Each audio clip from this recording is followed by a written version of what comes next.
થોડું દુઃખદ હોય છે કે જ્યારે તમને તમારા મિત્રો એ સ્વરૂપમાં ના મળે જે સ્વરૂપમાં તમે એમને વર્ષોથી ઓળખ્યા છે. તમારા માટે ફ્રેન્ડશિપ શું છે? ઉनको કભી મત ભૂલો જો લોગ तुम्हारे साथ तब थे जब तुम कुछ भी नहीं थे. It's a family that you choose. Friendship થતી હોય છે, કરી નથી શકાતી, પણ મિત્રતાનો ભાવ બધે સેમ છે. આપણી ઇન્ડસ્ટ્રીનો બહુ મોટો પાયો મિત્રતા છે. અહીંયા મિત્રતા ટકાવી રાખવી એટલી અઘરી નથી. પણ સફળતા મળે, બરોબર, સક્સેસ દેખાય પછી મિત્રતાની ડેફિનેશન ચેન્જ થતી હોય છે. રિસેન્ટલી તમે સલમાન ખાન સાથે કામ કર્યું, સિકંદર. યસ. એ એક્સપિરિયન્સ કેવો હતો?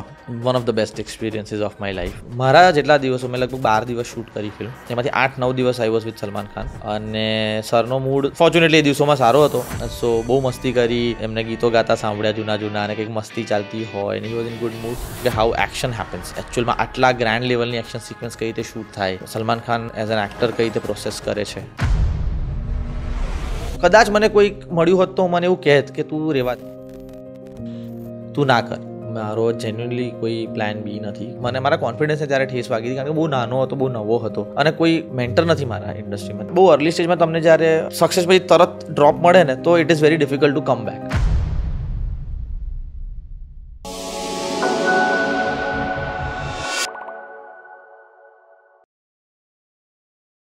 મિત્રભાઈ, yes, welcome back to the show. Thank you. કેમ છો? મસ્ત એકદમ. કારણ કે લાસ્ટ ટાઈમ મળ્યા ત્યારે આઈ થિંક 4 મહિના પહેલાં ધ ગ્રેટ ગુજરાતી મેટ્રીમોની વખતે આપણે મળ્યા હતા. કરેક્ટ. એ પછી તો તમે બહુ છવાઈ ગયા છો. અરે થેન્ક યુ. આજે છે ને ઘણી બધી તમારી સાથે વાત કરવી છે. ઘણા બધા ટોપિક એવા કે જે લાસ્ટ ટાઈમ પોડકાસ્ટ કર્યા પછી બી મને એવું થયું કે આ મુદ્દા પર વાત કરી હોત તો હજી મજા આવત એમની સાથે. અને ઘણીવાર કેવું થાય કે આપણે વસ્તુ લાઈવ કરીએ પછી ઓડિયન્સ એમના આઈડિયા આપતી હોય કે એમને આવું પૂછજો, તો થોડીક એ રિલેટેડ વાત કરવી છે. એ બાને વધારે બેટર કનેક્ટ થવાશે. Yes, exactly. અને એ પછી ઘણા બધા ઇન્ડસ્ટ્રીના મિત્રોને મળ્યા, એમની સાથે પોડકાસ્ટ કર્યા, તો એમાં બી ક્યાંક આપનું નામ બધે આવ્યું છે, બરાબર. તો એ બધા મુદ્દા બધું કનેક્ટ કરીને આજે મેં નક્કી કર્યું છે કે આજે આ બધા ઉપર શરૂ કરવું છે. ચાલો, બરાબર, કરીએ શરૂ. અરે એકદમ. તમારા નામથી જ કરીએ પહેલાં તો. મિત્ર મીન્સ ભાઈબંધ, ફ્રેન્ડશિપ, બરાબર. તો તમારા માટે ફ્રેન્ડશિપ શું છે? મારી માટે friendship is another family only. It's a family that you choose. તમે તમારા મિત્રો બહુ નસીબથી તમને સારા મિત્રો મળતા હોય અને એમાં એવી ચોઈસ નથી હોતી યુઝ્યુઅલી કે મારે આને ફ્રેન્ડ બનાવવો છે કે આને ફ્રેન્ડ નથી બનાવવો. ફ્રેન્ડશિપ થતી હોય છે, કરી નથી શકાતી. એટલે અને મારી લાઈફમાં તો એવું રહ્યું છે નાનપણથી કે મારા બહુ જ બધા મિત્રો છે, બહુ બધા અલગ અલગ ગ્રુપ્સ છે. અને અમુક વાર મને પોતાને પ્રેશર આવી જાય કે યાર આટલા બધા મિત્રોને હું સાચવી કઈ રીતે લઉં કે કોઈનો કોલ મિસ ના થઈ જાય કે કોઈની જોડે વાત રહી ના જાય. કારણ કે તમને નથી ખબર ક્યારે તમારો કયો ફ્રેન્ડ તમને કયા કારણોથી કોલ કરે છે. ને મારો નેચર એવો છે કે I want to be there for them. દરેક મિત્રો માટે કે યાર તારો પ્રોબ્લેમ છે કે તારી ખુશી છે કે મારે ત્યાં I want to be a part of it. એટલે મને બહુ ફોમો થાય કે હું મારી ફિલ્મનું પ્રેમિયર ચાલે છે અને ક્યાંક કોઈનું રિસેપ્શન મિસ થઈ રહ્યું છે કે ક્યાંક કોઈનું બેબી શાવર મિસ થઈ રહ્યું છે. મને એવું છે બધે જ રહેવું છે કે તું મારા પ્રેમિયરમાં કેમ નથી ને હું તારા ફંક્શનમાં કેમ નથી, એવું મને થતું હોય છે. એટલે મિત્રતા મારી માટે બહુ જ ઇમ્પોર્ટન્ટ છે. જેટલું તમારા પેરેન્ટ્સ તમારી માટે ઇમ્પોર્ટન્ટ છે એટલી જ એક મોટી એન્ટિટી તમારી લાઈફમાં ફ્રેન્ડશિપની હોવી જોઈએ. કારણ કે એ એવા લોકો છે જે તમને સેન રાખે, જે તમને જમીન પર રાખે, જે તમને કહી શકે કે ભાઈ આમાં તું ખોટો. એટલે અને એવા મિત્રો હોવા બહુ જરૂરી છે. હા, હોવા જ જોઈએ બધાની લાઈફમાં મિત્રો હોવા જોઈએ. અને એવા મિત્રો હોવા જોઈએ કે જે સાચું બોલતા હોય, તમને તમારા સત્ય કહી શકે કે ભાઈ આવું છે, કે ભાઈ ફોર એક્ઝામ્પલ તમે ભટકી રહ્યા છો, કે તમે કોઈ એડિક્શનમાં ઘૂસી ગયા છો, કે તમે કરિયર પર ધ્યાન નથી આપતા, કે તમે તમારા પેરેન્ટ્સ પાર્ટનર્સ પર ધ્યાન નથી આપતા, કોઈ બી વસ્તુ એ તમને તમારો મિત્ર કહે તો તમને સમજાય. એક કોઈ બહારનું વ્યક્તિ કે કોઈ અંકલ આવીને કહી જાય કે કોઈ આંટી કહે તો તમને થાય કે હા હવે તમને અમારી જનરેશનનું શું ખબર, એવું તમારા મનમાં એક આર્ગ્યુમેન્ટ ઊભી થઈ શકે. પણ જો તમારો ખાસ ફ્રેન્ડ ખાલી ચા પીતા કે બાકડે બેઠા તમને કહી દે ને કે ભાઈ આ ખોટું હોય, તું તારા પપ્પા જોડે કે તારી મમ્મી જોડે મિસબિહેવ ના કરી શકે, તો ત્યારે કદાચ હું એક ફ્રેન્ડ તરીકે એને કહું ચાલ જાને અહીંથી, પણ ઘરે જઈને વિચાર છે કે યાર એણે કીધું છે તો કંઈક હશે. નહીં, રાઈટ. મતલબ ક્યારેક કોઈ મિત્રને ટાઈમ ના આપી શકીએ કે આવું થાય તો અંદર આમ ગિલ્ટ ફીલ થાય ખરા? બહુ ગિલ્ટ થાય. એમાં બહુ મોટો ગિલ્ટ છે કે કેવું થાય કે અમારા ફિલ્ડના ટાઈમિંગ્સ બહુ અલગ છે. એક્ઝેક્ટલી. આપણે સવારે 6 વાગે સૂતા હોઈએ કે 9 વાગે સવારે સૂતા છે, રાતે આખી શૂટ કરીને પછી 10 વાગે ફોન 11 વાગે કોઈનો ફોન આવે તમે ના ઉપાડી શકો કારણ કે તમારા હોશો હવાશ ના હોય. અને પછી એવું થાય કે અરે યાર તમે એમને કોલ ના કરી શકો કારણ કે ફરી તમે શૂટ પર ગયા છો. તો એ ગિલ્ટ તો મને તો એવું છે જ કે ભાઈ હું કરી લઉં છું મેનેજ, પણ એ ગિલ્ટ અને બીક તો રહે જ છે કે યાર કદાચ કોઈનો ઇમ્પોર્ટન્ટ કોલ મિસ થઈ જશે તો. બીજું મારે પૂછવું હતું કે જ્યારે બધા પોતપોતાની લાઈફમાં અલગ અલગ વેથી જઈ રહ્યા છે, બરાબર, બધાની ડિરેક્શન અલગ અલગ છે, પણ સફળતા મળે, બરાબર, સક્સેસ દેખાય પછી મિત્રતાની ડેફિનેશન ચેન્જ થતી હોય છે? બધું થયું છે ઓનેસ્ટલી. એવું થયું છે કે અમુક મિત્રો ખાલી એવું, એટલે મારા વર્તનમાં કંઈ પરિવર્તન ના આવ્યું હોય પણ એમ છતાં એવું કે હા ભાઈ મોટો માણસ થઈ ગયો હવે તો તું ક્યાં ટાઈમ આપે. તો મને બહુ પહેલાં ઇનિશિયલી જ્યારે આવું થતું ત્યારે બહુ ગુસ્સો આવતો કે યાર હું નથી બદલાયો, તમારા મનમાં મારી ઇમેજ ના બદલો. તમે એવું માની લો છો કે હું બદલાઈ ગયો છું, ધારી લે છે. હા, એવું ધારી ના લેશો, કારણ કે હું એ જ મિત્ર છું, તારી જોડે હું કેમ બદલાઈશ? એમાંય કશે નથી બદલાયો, તું તો you are my one of my oldest friends, તો હું તારી જોડે કેમ બદલાવીશ? એટલે એક એવી છે કે એવું થયું છે કે મિત્રોએ ધારી લીધું હોય ને પછી મેં એમને કન્ફ્રન્ટ કર્યા અને કીધું કે તમે લોકો યાર પ્લીઝ ડોન્ટ ડુ ધીસ, કારણ કે હું નથી બદલાયો. અને એવું બી થયું છે કે એવા મિત્રો છે જે જરાય નથી બદલાયા. એ જેવા મારી જોડે પહેલાં હતા એમને કંઈ ફરક નથી પડ્યો કે હું એક્ટર છું કે હું સેલિબ્રિટી છું કે લોકો મને ઓળખે છે. એમની માટે હું જે છું અને મને બહુ ગમે છે, કારણ કે કશું જ નહોતું ત્યારે જેવા હતા એવા ને એવા જ હતા. અને એવું જ તો જે મિત્રતા છે. હવે અચાનક એ મને માન આપવા લાગે તો મને ઓકવર્ડ લાગશે કે ભાઈ તું મને રોજ 2 ગાળ આપતો તો આજે અચાનક તું મને તમે કહેવા લાગીશ, તો મને નહીં ગળે ઉતરે એ વાત, કારણ કે તું મારો નાનપણનો ફ્રેન્ડ છે. તો મારે નથી જોઈતું એવું કે તું મને અચાનક આમ તમે આવો ને બેસો ને ચા મંગાવો. ચાલશે, એ મને જ્યાં મળે છે મારા કામને કારણે માન, એ ઠીક છે, આપણો સંબંધ એનો નથી. Exactly right.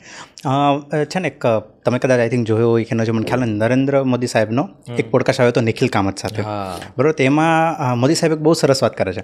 એ કે જ્યારે એ કે આ બધી પ્રોગ્રેસ મારી થવા મળી પછી કે છે ને હું મારી આજુબાજુ મારા મિત્ર શોધી રહ્યો હતો. એટલે મને એવો વિચાર આવ્યો કે જે સ્કૂલ જે મારી હતી એના બધા મિત્રોને બધાને ભેગા કરીને અને બોલાવું, અને મેં બોલાવ્યા, પણ તો પણ કે મને એમાં મારો કોઈ મિત્ર ના દેખાણો. ત્યારે કે બધા મને સીએમ તરીકે જોતા હતા. જ્યારે ગુજરાતના સીએમ બન્યા પછી એમણે પ્લાન કર્યું હતું.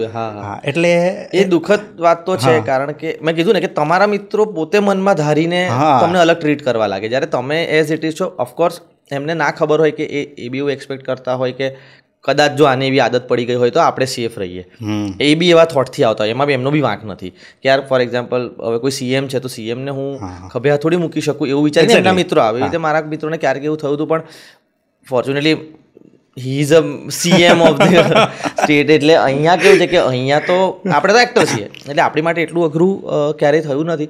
પણ તેમ છતાં એક અમુક વર્ષોમાં અમુક મિત્રો જોડે એવું થયું હતું જ્યાં મારે એમને એવું કહેવું પડ્યું કે યાર આપણે તો દોસ્તારો છીએ અને એમાં મારું પ્રોફેશન કે મારું ફેમ નહીં આવે. એ લોકો ઇનિશિયલી ઘણા બધા ફ્રેન્ડ્સ બહુ ઇરિટેટ બી થયા કે અમે કશે ફરવા ગયા હોઈએ તો કોઈ ફોટો પડાવવા આવે તો અમુક ફ્રેન્ડ્સ બહુ એન્જોય કર્યું કે લાઈ હું ફોટો પાડું, યાર બહુ મજા આવે છે. અમુક ફ્રેન્ડ્સ કે ભાઈ તું પતાય. હા, એટલે બંને ચાલશે, મને તને મજા આવતી તું ફોટો પાડી આપ એમને, તને એવું થતું હોય કે આનાથી તું ઇરિટેટ થાય છે તું જાઉં આગળ, હું તને આગળ 5 મિનિટ પછી મળી લઈશ. બરાબર છે. અને એ આટલા ઓવર ધી યર્સ 10 વર્ષ પછી હવે એ સેટ થઈ ગયું છે બધા મિત્રો જોડે. પણ એ વાત તો છે કે થોડું દુઃખદ હોય છે કે જ્યારે તમને તમારા મિત્રો એ સ્વરૂપમાં ના મળે જે સ્વરૂપમાં તમે એમને વર્ષોથી ઓળખ્યા છે. અને મારી માટે તો એક લક બાય ચાન્સમાં જે શાહરુખે કીધેલો ડાયલોગ એ મારી માટે પથ્થર કી લકીર છે કે ઉनको કભી મત ભૂલો જો લોગ तुम्हारे साथ तब थे जब तुम कुछ भी नहीं थे. એમાં એવું કહે છે ફરહાન શાહરુખને મળવા જાય છે ને તો ફરહાન એના ફ્રેન્ડને કહે છે તુમ લોગ જાઓ, તો શાહરુખ કહે છે તું भी जा, કે तुम क्यों नहीं गए, तो कि नहीं वो लोग कर लेंगे, तो कि नहीं उनको कभी मत भूलो जो तुम्हारे साथ तब थे जब तुम कुछ भी नहीं थे. એટલે એ લોકોને તો ના જ ભૂલી શકું હું ક્યારે. ઓકે, તો આપણે આ બધી મિત્રતાની વાત કરી કે આ એવા મિત્રો કે જે બાળપણથી તમારી સાથે હોય ને બધા, પણ જ્યારે એક ફેમ મળે, બરાબર, એક પોઝિશન ઉપર તમારું નામ હોય ત્યારે ઇન્ડસ્ટ્રીમાં મિત્રતા ટકાવવી કેટલી ટફ છે? ટફ છે ઇન્ડસ્ટ્રીમાં મિત્રતા ટકાવવી, પણ આપણી ઇન્ડસ્ટ્રીનો બહુ મોટો પાયો મિત્રતા છે. એકચ્યુઅલી હું સાચું કહું તો બીજી બધી ઇન્ડસ્ટ્રી કરતાં આપણી ઇન્ડસ્ટ્રી એ રીતે બહુ નસીબદાર છે. જેન્યુઅનલી મને એવું લાગે છે બહુ જ ઇન્સિક્યોરિટી નથી, કારણ કે ઘણી બધી વાર એવું થતું હોય કે મને કોઈ પ્રોજેક્ટ મળ્યો છે જે કોઈ એક્ટરને ઓફર થયો હોય અને એણે કહ્યું હોય કે યાર આમાં મને લાગે છે. એક્ઝેક્ટલી, મેં આ કોન્ટેક્સ્ટથી જ આ ક્વેશ્ચન કરેલો. એવો મને પ્રોજેક્ટ બી મળ્યો છે, એવો પ્રોજેક્ટ મેં બી જતો કર્યો છે જ્યાં મને લાગ્યું કે યાર હું આનો રાઈટ ફિટ નથી, આમાં તમે યાર આ એક્ટરને પૂછો ને. એવું થયું છે, મને મળ્યો છે અને મેં બી જતો કર્યો છે, બે વસ્તુ થઈ છે. એ જો ઇનસિક્યોરિટી હોય તો માણસ એવું તો ના જ કે તમે આને પૂછો. એટલે એ નથી, કારણ કે મને એવા એક્ટર્સના ફોન આવે છે કે સાંભળને એક પ્રોજેક્ટ ઓફર થયો, મને લાગે છે મારે ના કરવો જોઈએ, પણ મેં એમને તારું નામ આપ્યું છે. અને એવું સેમ મારી જોડે થયું છે એક ફિલ્મમાં, કે જ્યાં મને એવું થયું છે કે યાર આ સારો છે પ્રોજેક્ટ, પણ I am not the right fit. તો તમે પૂછી જુઓ જો એ એક્ટર તૈયાર હોય તો પહેલાં એ છે. બીજું, આ ઇન્ડસ્ટ્રીના મિત્રો બધા જેટલા બી એક્ટર છે, તમે એમને સાથે બહુ જ જોશો. કોઈ પણ ઇવેન્ટ્સમાં તમે જોશો તો બીજી ઇન્ડસ્ટ્રીના લોકો એકબીજાને એટલું હળીમળીને નથી રહેતા. તમે અહીંયા કોઈ પણ એક્ટ્રેસીસને જોશો, એ લોકો એકબીજાને ગળે મળશે, સાથે જવાના પ્લાન્સ કરશે, સાથે નીકળશે. અને પોસ્ટ ઇવેન્ટ્સ પણ એવું નથી કે ઇવેન્ટ પૂરતી દેખાડાની મિત્રતા છે. એના ઇવેન્ટ્સ પછી પણ એ લોકો સાથે ચા પીવા ગયા હશે કે ક્યાંક બેઠા હશે, પ્રેમિયર્સમાં બધા સાથે. અને કોઈ પણ ફિલ્મના પ્રેમિયરમાં ઓલમોસ્ટ આખી ઇન્ડસ્ટ્રી હાજર હોય છે. કોઈ એવું નથી કહેતું કે આ મોટી ફિલ્મ છે, આ નાની ફિલ્મ છે, અહીંયા નથી જવું, અહીંયા જવું છે. They are there to support each other. એટલે અહીંયા મિત્રતા ટકાવી રાખવી એટલી અઘરી નથી, કારણ કે આપણું ગુજરાતી કલ્ચર જે છે ને એ આપણી જોડે છે જ. એટલે એક્ટર્સના ગ્રુપમાં કે ડિરેક્ટર્સના ગ્રુપમાં કે બધામાં આપણું ગુજરાતીપણું એવું છે કે જે આપણને એવું શીખવાડે છે કે સાથે રહેવું. આપણે નાનપણથી વાટકી વ્યવહારથી ટેવાયેલા છે. આપણે પડોશીઓ જોડે એટલા સારા સંબંધ હોય છે જે આપણા લોહીમાં છે. એને કારણે ઇન્ડસ્ટ્રીમાં પણ એ છે અત્યારે કે બધા ભેગા થઈને ટ્રીપ્સ પ્લાન કરતા હોય કે ડિનર પ્લાન કરતા હોય કે એવું બધું. તો આઈ થિંક અહીંયા એટલું અઘરું નથી મિત્રતા જાળવી રાખવી. ઓકે, ઇન્ડસ્ટ્રીમાં તમારા આમ કહેવાય બેસ્ટ બડી કે સારા મિત્રો એક કોણ છે? યાર બધા જોડે મારું અલગ અલગ ઇક્વેશન છે ને, કારણ કે એક તો એ થયું, અમે છેલ્લો દિવસ જ્યારે કરી ત્યારથી આ 10 વર્ષોમાં અમે ઘણા બધા નવા અને જૂના બધા જ લોકો જોડે કામ કર્યું છે. એટલે એમાં હું બેસ્ટ બડીમાં એક નામ ના લઈ શકું, કારણ કે ફોર એક્ઝામ્પલ અમારી એજના બી બધા લોકો જોડે મારું એટલું જ બને છે જેટલું કદાચ મારું હિતુ સર જોડે કે હિતેન સર જોડે બી બને છે.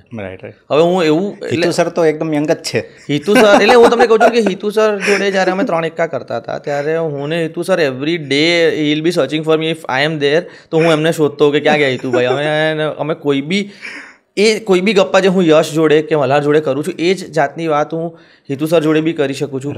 હિતેન સર જોડે મારી 2 ફિલ્મો થઈ ગઈ, હમણાં મેં બીજી શૂટ કરી. અને હિતેનભાઈ જોડે બી એવું છે કે લાઈક અમે પ્રમોશન્સમાં ફરતા હતા તો મસ્તી, અને હી ઇઝ અ ફૂડી. તો અમારું ચાલતું હોય કે સર હવે નેક્સ્ટ ક્યાં ખાવું છે, હવે આપણે ભરૂચ જઈએ છીએ, ભરૂચમાં એક રેસ્ટોરન્ટ આવશે, આ છે તે છે. એટલે એમની જોડે બી મિત્ર, ઓફકોર્સ એ મારા સિનિયર છે એટલે એ રિસ્પેક્ટ હું એમને સર કહીશ કે એમને ભાઈ કહીશ, એ બરાબર છે. પણ મિત્રતાનો ભાવ બધે સેમ છે. મિત્રતા એજથી ડિફાઇન નથી થતી ને. અને they are too cool honestly. એટલે એમના કિસ્સાઓ તમે સાંભળો, એમને જે ફિલ્મો કરી એ વખતના જે ઇન્સિડન્ટ્સ શેર કરે, એટલે પહેલાની જૂની ફિલ્મો, અરે ભાઈ જે ટ્રિવિયા હિતેન સર પાસે છે. અને હિતુભાઈ જોડે તો it is like any premiere anywhere, એ દૂરથી મને જોશે, હું એમને જોઈશ તો અમારી કેટલી એનર્જી છે એમના, ગજબ એનર્જી છે. અને યાર એમને તમે સ્ટેજ પર પરફોર્મ કરતા જુઓ. અને આઈ થિંક કે અમે લોકો બી બહુ લકી છે કે આ સમાગમ થઈ ગયો છે હવે. કારણ કે કદાચ અમારી જનરેશને એ ફિલ્મો એટલી બધી નથી જોઈ, બહુ ઓનેસ્ટલી કહું તો. પણ હવે આઈ ગો બેક. હમણાં એક હિતેનભાઈનું એક ગીત હતું જે મેં એમને મોકલ્યું, સર શું ડેશિંગ લાગો છો યાર તમે, સો હેન્ડસમ એમ. કારણ કે હિતેનભાઈની ઓળખાણ મારી માટે હવેના હિતેનભાઈ છે. પણ જ્યારે હું એમના સોંગ્સ હવે ઇન્સ્ટાગ્રામ પર ને બધા, because we follow each other, તો પેલું બી હોય ને કે તમને અલ્ગોરિધમ બી બધું બતાવે. એટલે પછી એમને બતાવું કે સર હા યાર ગજબ લાગો છો તમે. પછી એમની વાર્તા કરે સેમ. એટલે એવી રીતે સિનિયર એક્ટર્સમાં બી કલ્પના ગાગડેકર છે કે ભામિનીબેન છે, બધા જોડે એવું થઈ ગયું છે કે યાર they are like family for us. પણ એટલી મજા છે કે સેટ પર ગમે ત્યારે હોય, જ્યારે કે અમે લોકો હમણાં ફક્ત પુરુષો કરતા હતા તો એમાં આખું મિક્સ હતું કે દર્શન જરીવાલા હતા. હવે દર્શનભાઈ જોડે જ્યારે પહેલાં કામ કરવાના ત્યારે નથી ખબર, કારણ કે ફર્સ્ટ ટાઈમ કામ કરવાના હતા. પણ હું ને યશ જે મસ્તી કરતા, અમે લોકો, હું ને યશ બહુ જ મસ્તીખોર છીએ. તો હવે વૈશલભાઈના સેટ પર કેવું છે કે અમારી માટે વેકેશન છે કે આ 2 લાડલા બાળકો જે કરે કરવા દેવાનું, બરાબર. પણ કરતાં કરતાં કરતાં દર્શનભાઈ જોડે એટલી બધી મસ્તી થઈ જાય કે અમુક વાર અમને એવું પોતાને બીક લાગે કે યાર આપણે આવી મસ્તી દર્શનભાઈ જોડે કરાય. બટ હી સો કૂલ કે તમે એમની જોડે કોઈ બી મસ્તી કરો, કંઈ બી કરો. ઇવન સોનાલીબેન ફ્રોમ ભ્રમ, એ બી એકદમ વચ્ચેના ગ્રુપમાં છે ના. She is not too senior, she is not in the our age bracket. But એમની જોડે બી અમે લોકો, એટલે અમારી બ્રહ્મા બી જો ને 4 કાસ્ટ અલગ એજ ગ્રુપના. નિશ્મા ઇઝ ધ યંગેસ્ટ. પણ મેડનેસ છે, કેઓસ છે. રાઈટ. હમણાં છે ને મેં થોડા ટાઈમ પહેલાં મલ્હારભાઈ સાથે પોડકાસ્ટ શૂટ કર્યો હતો. તો એમાં મેં એમને છે ને અલગ અલગ સિચ્યુએશનો આપી હતી અને એમાં એમણે બહુ સરસ આન્સર આપ્યો. કારણ કે મેં એમાં એમને એવું જ કીધું હતું, મેં તો તમારી જે આ જે મિત્રો છે બધા, બરાબર, એમાંથી જ તમારે મને આમાં આન્સર આપવાના છે.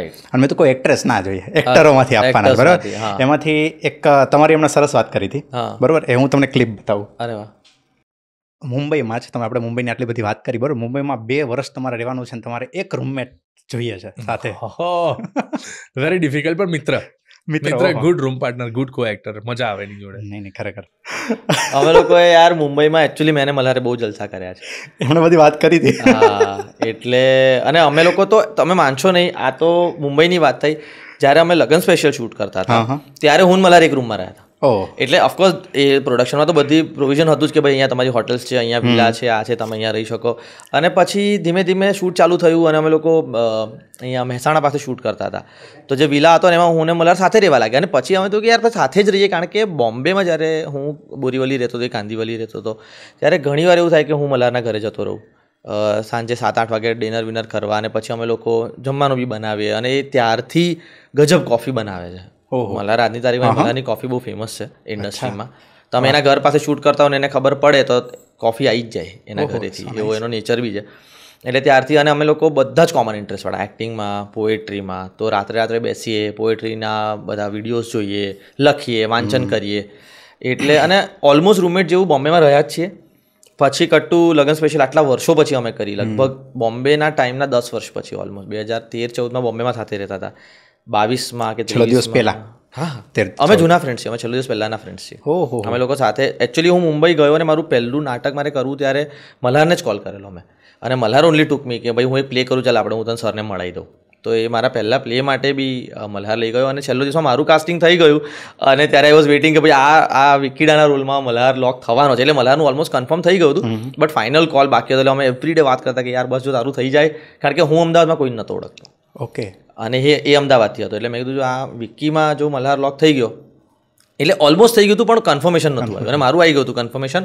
હું ઓલરેડી અમદાવાદ આવી ગયો હતો વર્કશોપ માટે. અચ્છા. અને એના 1-2 દિવસ પછી એનું કન્ફર્મેશન આવ્યું, એનો ફોન આવ્યો કે ભાઈ મારું આવી ગયું છે, હું આવું છું ઘરે. અને ત્યારે તો બહુ ખતરનાક થયું હતું, કારણ કે અમે 2-3 મહિના મળ્યા નહોતા. અને એણે ખતરનાક વજન ઘટાડીને આવ્યો હતો એ મારી ઘરે, કારણ કે છેલ્લો દિવસમાં તમે મલ્હાર એકદમ ફિટ અને એવી રીતે.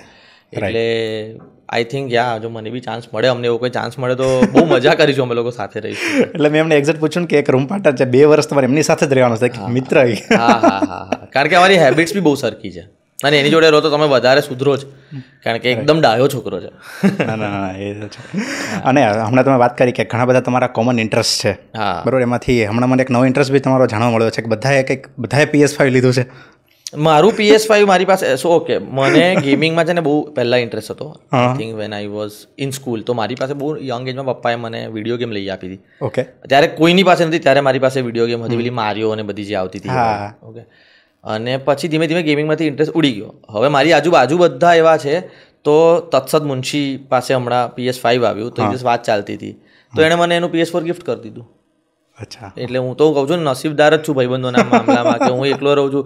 તો એ વાત ચાલતી મને કે લઈ જા મારું PS4. મેં તો આર યુ ફોર રિયલ? તો કે હા. અને ત્રીજા દિવસે તો ઘરે આવી ગઈ થયેલી PS4 ને ગેમ્સ ને બધું આવી ગયું. તો ટાઈમ મળે ખરો રમવાનો? એટલે હમણાં નથી મળ્યો, બિકોઝ ઓફ આ મીઠડા મહેમાન અને ભ્રમ એની વચ્ચે જ આવ્યું બધું. પણ બસ સેટઅપ ચાલે છે. આજે જ અહીંયા ના હોત, આજે મારી ઘરે પ્રોજેક્ટર સ્ક્રીન લાગવાનો હતો. વાત છે. એટલે હવે બસ આઈ થિંક ઇન નેક્સ્ટ 4 પછી એ લોકોએ શીખવાડવા બી આવું જ પડશે. હજુ મારો હાથ નથી બેઠો એની પર. કઈ ગેમ રમવાનો પ્લાન છે? હું PS માં 2 જ ગેમ રમ્યો છું. જ્યારે મારા મિત્રો પાસે હતું ત્યારે એક FIFA રમ્યો હતો અને એક WWE રમ્યો હતો. પણ હવે મને એવું કહેવામાં આવ્યું છે કે આ બધું નથી રમવાનું. PS ની ગેમ્સ અલગ હોય, એમાં બધું કેરેક્ટર્સની જર્ની હોય ને સ્ટોરી ટેલિંગ હોય ને બધું સમજાવવામાં આવ્યું છે. બીજો મારો એક દેવશીષ કરીને ફ્રેન્ડ છે બરોડામાં, એની પાસેથી બધું પૂછી રહ્યો છું કે ભાઈ મારે શું લેવાનું. એટલે એણે મને હેડફોન્સની લિંક મોકલી છે કે ભાઈ 4K પર જ રમવાની ગેમ તો જ મજા આવશે. એટલે ખર્ચા વધશે, PS તો આવી ગયું, બાકીનું બધું વસાવાનું છે. ના ખરેખર હમણાં અમારા મલ્હારભાઈ સાથે આ બધી વાત થઈ ને PS ત્યારે મને કે હજી મારો એક હાથ નથી બેઠો. એટલે પછી જે તમે કીધું ને કે કેરેક્ટરની જર્ની ની બધી, એમાં ઘણી બધી ગેમો સુપર આવી છે. મેં એમને એક ગેમ સજેસ્ટ કરી હતી, તમને બી સજેસ્ટ કરીશ કે અનચાર્ટેડ કરીને ગેમ છે. તમને મને લિસ્ટ આવ્યું છે ગેમ્સનું, જો શું છે મને જેણે કીધું કે જો because you are a PS beginner તો તારે કઈ રમવી જોઈએ હું તમને કહું. Red Redemption 2, The Last of Us Part 2 super છે. પછી Uncharted જે મેં તમને અત્યારે કીધી, એમાં એકચ્યુઅલી શું છે કે આપણે ઇન્ડિયન કલ્ચર બતાવ્યું છે આખું. આપણે જે જૂનું જે આપણું કલ્ચર હોય ને એ બધું, જેની મૂર્તિઓ, ગણપતિજીની, શંકર ભગવાન. એટલે એને મને એ કીધું કે ભાઈ તું ગ્રાફિક્સ માટે 4K પર જ રમજે. સુપર ગેમ છે. અને God of War 2018 એને કીધું કે play this games only first, પહેલા આ 4 રમ, પછી તારે જે રમવું એ રમજે, તો તને PS ની દુનિયા સમજાશે. આ જે બધી ગેમ કીધી ને એ બધી ગેમ કેવી છે, સ્ટોરી લાઈન વાળી ગેમ છે હા, કે જેમાં તમે પોતે એક કેરેક્ટર છો અને તમે સ્ટોરીમાં કહ્યું એણે મને કે તારે બહુ નવી દુનિયા છે, કારણ કે તારો છેલ્લો ગેમિંગ એક્સપિરિયન્સ મારિયોનો છે ત્યારથી લઈને ક્યાં તો ક્રિકેટ 2007 EA સ્પોર્ટ્સ વાળું બધું કર્યું છે, તો કે તું બહુ દૂર છે આ દુનિયાથી, એટલે પહેલાં રમ, આ સમજ. મેં એને એવું કીધું કે મને કંઈ એડિક્શન નહીં થાય PS, મને કે હા તું આ 4 રમને પછી શરૂ કરો એટલે ખબર પડશે. જોઈએ હવે, ધેટ્સ અ ન્યૂ જર્ની. અને જો સ્પોર્ટ્સમાં ઇન્ટરેસ્ટ હોય ને, સ્પોર્ટ્સની ગેમમાં બહુ તો ક્રિકેટ 2025 સુપર ગેમ છે. ભાઈ અને મારા એમાં મોબાઈલમાં ખાલી સ્પોર્ટ્સની ગેમ્સ હોય, કારણ કે હું સ્પોર્ટ્સનો એમાંય કીડો છે, કારણ કે મને બેડમિન્ટન બી રમવા જોઈએ, મને પિકલ બોલ બી રમવા જોઈએ, હું બધા સ્પોર્ટ્સ રમું છું રિયલ લાઈફ, તો તમને બહુ ઘરે મજા નહીં, રિયલ વાળા. એટલે સ્પોર્ટ્સની ગેમ્સ તો હું વસાવીશ, એ મને ખબર છે. તો પછી હું તમને સજેસ્ટ કરીશ ક્રિકેટ 2025 લેવાનું, અને એમાં બેટિંગ કરો ને ત્યારે પ્રો કેમેરા એંગલથી રમવાનું, એટલે તમને એવું લાગે કે તમે પોતે એક્ઝેક્ટલી બેટિંગ કરી રહ્યા છો, કે સ્ટમ્પનો કેમેરો હોય નહીં, આપણો જે આઈ વિઝન કેમેરો હોય ને એ કેમેરાથી રમવાની બહુ મજા આવશે. ટ્રાય કરજો. ડન. હમણાં તો પેલા બધા આવ્યા છે નવા ટૂલ બી, લાઈક યુ કેન પ્લે. હા, બેટ્સ ને એ બધાથી એનાથી રમી શકીએ. રાઈટ. તો ક્રિકેટ આવી રીતે તમે કીધું, પણ ટર્ફમાં આપણે ફ્રેન્ડશિપની વાત ચાલે છે, એમાં ક્રિકેટની વાત ઉપર ચડ્યા, તો ટર્ફમાં બધા ભેગા થતા હો છો? આખી ઇન્ડસ્ટ્રીનું ગ્રુપ છે ભાઈ, આખી ઇન્ડસ્ટ્રીનું ટર્ફનું ગ્રુપ છે, અને ખરેખર બધા સમય મળી રહી બહુ જ બધું મેનેજ કરીને ક્રિકેટ માટે. અત્યારે આપણી ઇન્ડસ્ટ્રીના છોકરાઓનું મેડનેસ એવી છે, અમારું એક ગ્રુપ છે, બધું બુધવારે મેસેજ આવી કે ભાઈ ટર્ફ તો અવેલેબલ હોતા નથી, એટલે સોમવારે મેસેજ આવી શુક્રવારનું ટર્ફ મળે છે, બોલો હા કે ના, એટલે યસ ઇન બધું પ્રાયોરિટી સીધી ક્રિકેટ થઈ જાય, શરૂ થઈ જાય. એટલે અને સૌથી એક્ટિવ ગ્રુપ છે અમારા લોકોનું, એટલે ક્રિકેટ ઇન્ડસ્ટ્રીના છોકરાઓ ભરપૂર માત્રામાં રમે છે. અને એવું નથી ખાલી એક્ટર્સ રમે છે, આખી ગેંગ છે, from production to music to direction to production, producers, બધા જ બહુ મોટી એક ગેંગ છે જે બહુ જ રેગ્યુલરલી ક્રિકેટ રમે. પણ તમે જે કીધું ને કે બીજી ઇન્ડસ્ટ્રી કરતાં આપણી ઇન્ડસ્ટ્રી જે રીતે અલગ છે એ આના કારણે છે, કારણ કે એક ફિલ્મ સિવાય બી બધા લોકો જોડાયેલા છે એકબીજા સાથે. આઈ થિંક ઓલ્સો બહુ જ હમ ઉમ્ર લોકોનો બહુ મોટો ફાલ છે આપણે ત્યાં, જે સરખી ઉંમરના એક પ્રોપર એજ બ્રેકેટવાળા સરખા જ લોકો છે, એટલે કોમન ઇન્ટરેસ્ટ બી બહુ નીકળે છે, એવી એક ફરક પડી રહ્યો છે. તો મિત્રભાઈ અત્યારે IPL ચાલે છે, જોવો છો? હા યાર, આ વખતે દુઃખદ ઘટના. હા, એ હું કહેવાનો જ હતો કે મને બી દુઃખ થાય છે, પેલા એઝ અ MI ફેન મને દુઃખ થાય છે. ના, હું તો CSK ફેન છું, એટલે જ મને દુઃખ થાય. એટલે આમ બધા રોજ મીમ્સ મોકલે છે કે ટેબલ કે સબસે નીચે કોણ હે, CSK વાળો. મારો એક ફ્રેન્ડ છે, હું એને ખાસ આ ક્લિપ મોકલીશ, ઓસ્ટ્રેલિયા છે અત્યારે, અને એ સખત CSK ફેન છે, એટલે અમારું એક ગ્રુપ છે, બરોબર, એની અંદર ખાલી ક્રિકેટ સિવાય અમે કોઈ વાત જ નથી કરતા. તો અત્યારે એ કંઈ પણ મને મોકલે ને એટલે હું ટેબલનો ફોટો મોકલું અને હું કહું કે જોરસે બોલ, આવાજ નહીં આ રહી હે.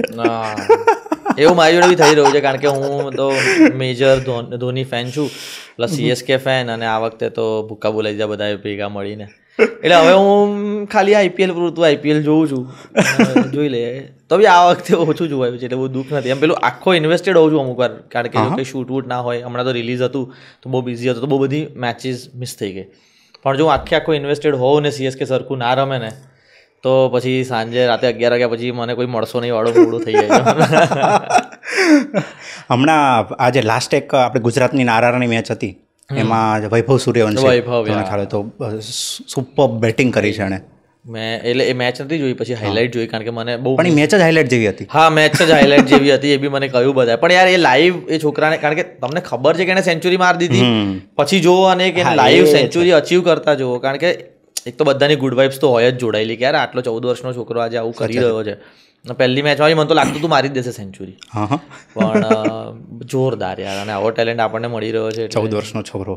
અને શું પણ ખરેખર તમે કીધું ને એવું હતું કે ગુજરાતની સામે જ મેચ હતી, પણ આપણે જ બધી ઓડિયન્સ એ દિવસે ખરેખર થતી કે સેન્ચુરીમાં. હા, એવું થાય જ, કારણ કે યાર તમને એવું થાય કે અલ્ટિમેટલી તો ઇન્ડિયન પ્લેયર છે ને, આપણી ટીમને સારો ટેલેન્ટ મળવાનો છે આગળ જઈને, તો પછી વાય નોટ.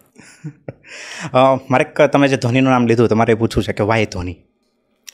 એક તો યાર મને એવું લાગે છે કે આપણી જનરેશનને, મિલેનિયલ્સને ધોની પ્રત્યેનો પ્રેમ હોવાનું એટલા માટે બી એક કારણ છે, કારણ કે he is one of us, એવી ફીલ આપે છે હંમેશા.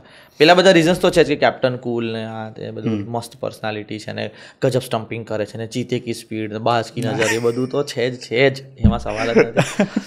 બટ ધોનીએ આપણી જનરેશનને વર્લ્ડ કપ અપાવ્યો સૌથી પહેલાં. સાચી વાત છે. આપણી જનરેશનને વર્લ્ડ કપનું મહત્વ જીત્યા પછી વધ્યું, કે winning a world cup is a big deal, કારણ કે 83માં તમે જીત્યા ને પછી 2007માં તમે જ્યારે જીત્યા ત્યારે તમને એવું થયું કે યાર India leads the world cup વાળી જે રવિ શાસ્ત્રીની કમેન્ટ્રી જ્યારે હજુ તમારા કાનોમાં ગુંજે અને તમને ગુસબમ્સ આવે, ધોની શરૂ થાય ને એટલે અમને વટ્ટુ વર્ડ યાદ આવે. એક્ઝેક્ટલી.